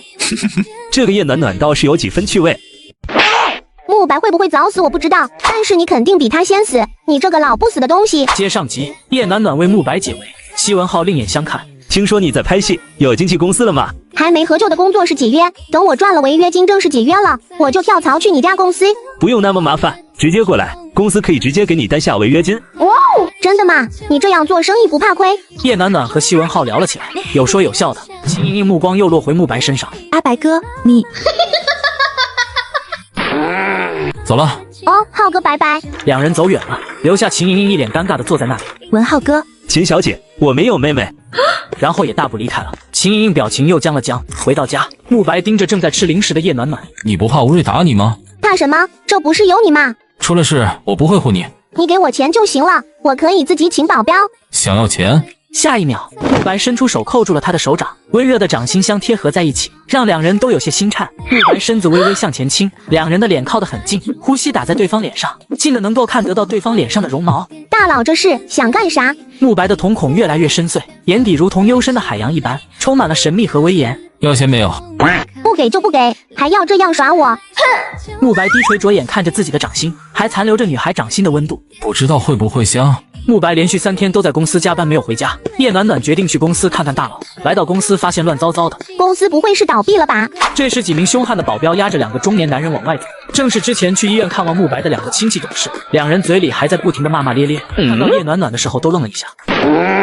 叶暖暖，你们夫妻真是好得很，狼狈为奸。你以为你站在慕白那边，他就会分好处给你吗？别傻了，他就是个养不熟的白眼狼，专门咬最亲近的人，你很快就会被抛弃。你这个蠢货！慕白心中有人了，就算你把命都掏出来给他，他也不会对你动心。我当然知道慕白心中的人是秦莹莹了，我的目的只是遗产，就算不能分到全部，分个零头也够我吃香喝辣了一辈子了，大不了以后包养小白脸。慕白这样没有人性的残废，一定会不得好死，我等着他病重猝死。听到这句话，叶暖暖的脚步一顿，快速转过身。慕白会不会早死我不知道，但是你肯定比他先死，你这个老不死的东西。对方没想到叶暖暖竟然会直接动手，气得就要发狂。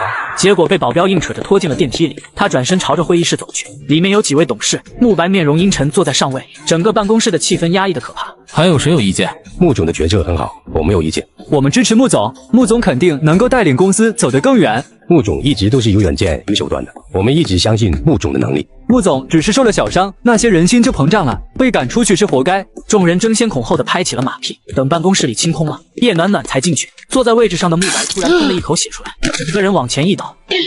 穆总晕倒了，叫医生。不行，那些董事们还在观望。如果这个时候打电话，他们肯定知道其实病重。这2天都是在硬撑。怕什么？慕白不是本来就是故意装病吗？穆董事伤不重，但是病一直在。这2天又加班挽回一些项目，身体承受不住。不能打电话，那怎么办？你给他急救。要不人工呼吸？好，那你来。啊！让我给穆总人工呼吸，我哪敢啊！等他醒过来，我这嘴怕是别想要了。唉。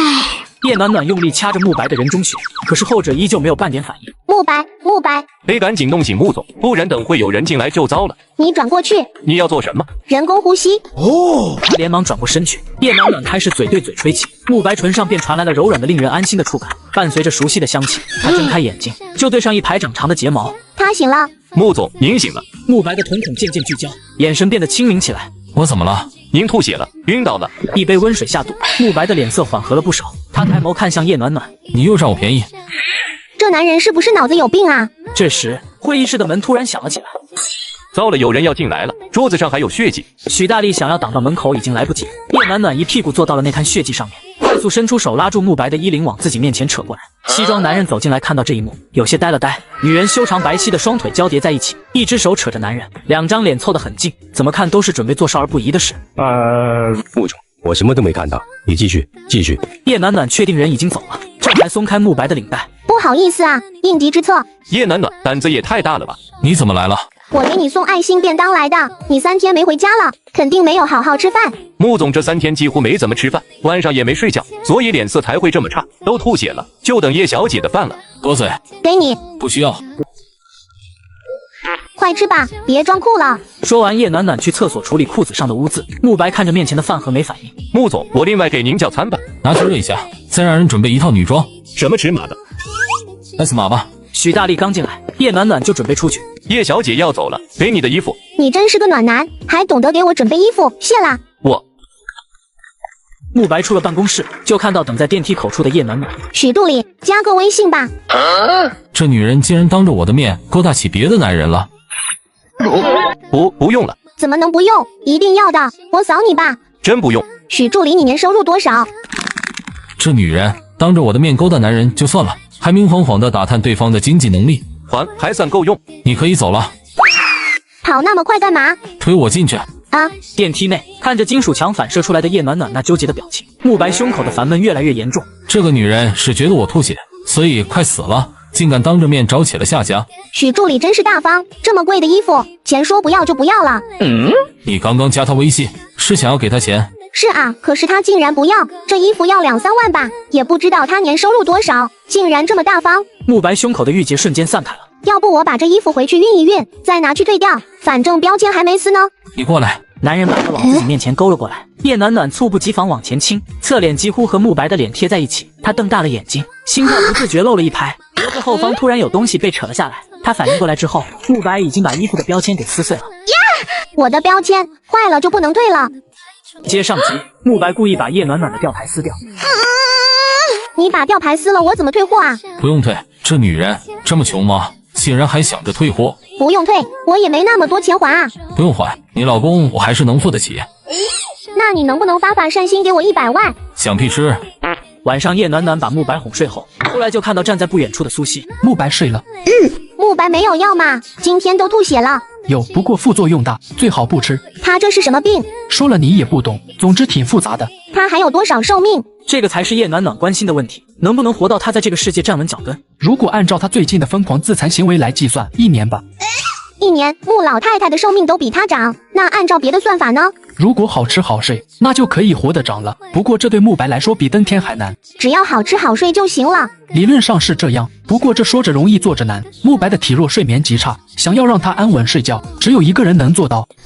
秦莹莹，自从秦莹莹回到秦家之后，穆总的睡眠质量一天比一天差，身体状况一日不如一日。作者，你要不要搞这样坑爹的设定啊？这不是注定要大佬早死吗？秦莹莹是女主，她只能是男主的啊！大佬孤独终老已经够惨了，竟然还要失眠病痛折磨一生，唉。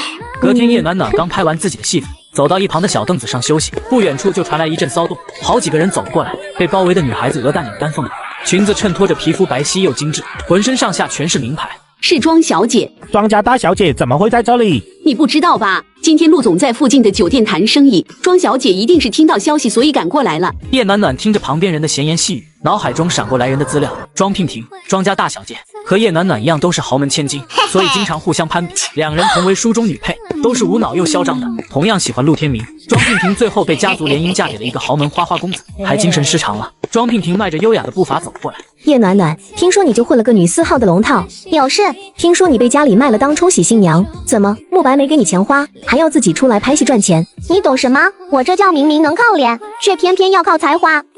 小姐，陆总，我还有事先走了，记得后天的聚会。聚会？什么聚会？耗子回国啊，我们说好要给他办接风宴，你怎么忘了？我怎么会忘？这不是考你的记忆吗？哼。坑，书中的剧情都是跟着大女主走的，和大女主无关的剧情根本不会写，我哪知道什么接风宴。另一边，陆天明朝着这边走过来，庄娉婷连忙迈开大步迎了过去，脸上笑开了花。女配喜欢上男主，注定没有好下场啊！其实看书的时候还挺喜欢庄娉婷这个直来直往的傻千金的，要不要拉庄娉婷一把，让她跳出火坑？那边，庄娉婷一脸欢喜又甜蜜的凑到陆天明面前，对着他笑眯眯的说这话，没多久就哭丧着脸折回来了。陆总今天肯定是谈生意累了，所以才不想多说，要不你给他送点饮料什么的，说不定他就高兴了。哇！庄娉婷听到这话，立刻眼睛一亮。那你快去帮我买一杯奶茶过来，热的。大男主不喜欢甜食啊。庄娉婷，你有没有闻到一股馊味？什么馊了？你的主意馊了。你啥意思？我听不懂。唉，这个傻白甜啊，陆天明不喜欢甜食。你怎么知道？难道你还特意去调查陆天明的喜好了？不愧是我的情敌，手段可以啊。可是我之前看宴会上秦莹莹给他甜食，他也接受了啊。谁让对方是女主呢？原则什么的统统见鬼去了，信不信随你，反正我提醒你了。庄娉婷想了一下，最后还是听进了叶暖暖的话，换成咖啡。女孩拿着钱包走了。你直接把钱包给她，不怕她把你的钱都花光？随便她花，反正钱包里又装不了多少现金。我这个穆太太的身价还比不上庄娉婷身边的一个跟班。你还没回答我问题呢。我最近穷，演戏赚钱。你这话太假了，我可听说你是为了把秦莹莹比下去，特意跑来当龙套。演戏有什么好的？又苦又累，龙套还没什么收入。要我说，直接拿钱砸在秦莹莹身上，这样的羞辱方式简单又粗暴。土豪，求求你来羞辱我吧！想到什么，叶暖暖眼睛一亮。你是不是在搞创业？是啊，干什么？最近中餐行业形势大好啊，我已经物色好了一家中餐馆，地段好，环境好，人流量大，保证赚钱。现在就缺一个合伙人，入股资金只要500万，赚了钱我们5-5分账，怎么样？够义气吧？真能赚钱？别说我没照顾你，这么好的事情我没找别人，就想到你了。民以食为天，现在新一代的青年人哪个还自己做饭啊？那不都得下馆子去吃吗？我们家自己有佣人做饭。整个 A 市区有多少人？庄家这样的豪门又有几个？那能比吗？99%的人都是普通人啊，都要下馆子吃饭啊。你说我们搞餐饮有没有赚头？庄娉婷想了想，觉得叶暖暖说的有道理，不由得点点头。钱先到账，回头我拟一个合同给你。先给钱，我们都是一个圈子的，我还能坑你这500万吗？再说了，我是差这点钱的人嘛，我就是本着有钱大家一起赚的想法，收你500万也就是走个投资流程而已。说的也是。庄娉婷立刻拿出手机给叶暖暖转账，银行短信一来，叶暖暖看庄娉婷的眼神更加亲切了。好姐妹啊，我怎么突然觉得你这么可爱呢？总觉得好像哪里不对。对了，你怎么不去跟陆天明说话？我想通了，以后要努力赚钱，男人哪有钱来的重要啊？可是，娉婷，咖啡来了。闻言，庄娉婷也不顾上叶暖暖了，接过咖啡，一脸娇羞的凑到陆天明跟前去了。几秒后，庄娉婷哭着跑回来了。暖暖，我搞砸了，我看到了，你把咖啡洒陆总身上了。我太紧张了，怎么样才能像你一样厚颜无耻，对男人表白都能面不改色的？你教教我好不好？你这是夸人吗？男人有什么好的，还是赚钱最实在。有了钱，要什么男人没有？原来你打的是这个主意。慕白为什么会在这里？叶暖暖心中万马奔腾，呼啸而过，面上则是一脸震惊的瞪着庄娉婷。你怎么能有这样的想法呢？我真是看错你了。你怎么在这里？来看我拍戏。慕白嘴角没有回答叶暖暖的问题，眼神淡淡的扫了一眼庄娉婷。喂，你说说，谁要包养男人？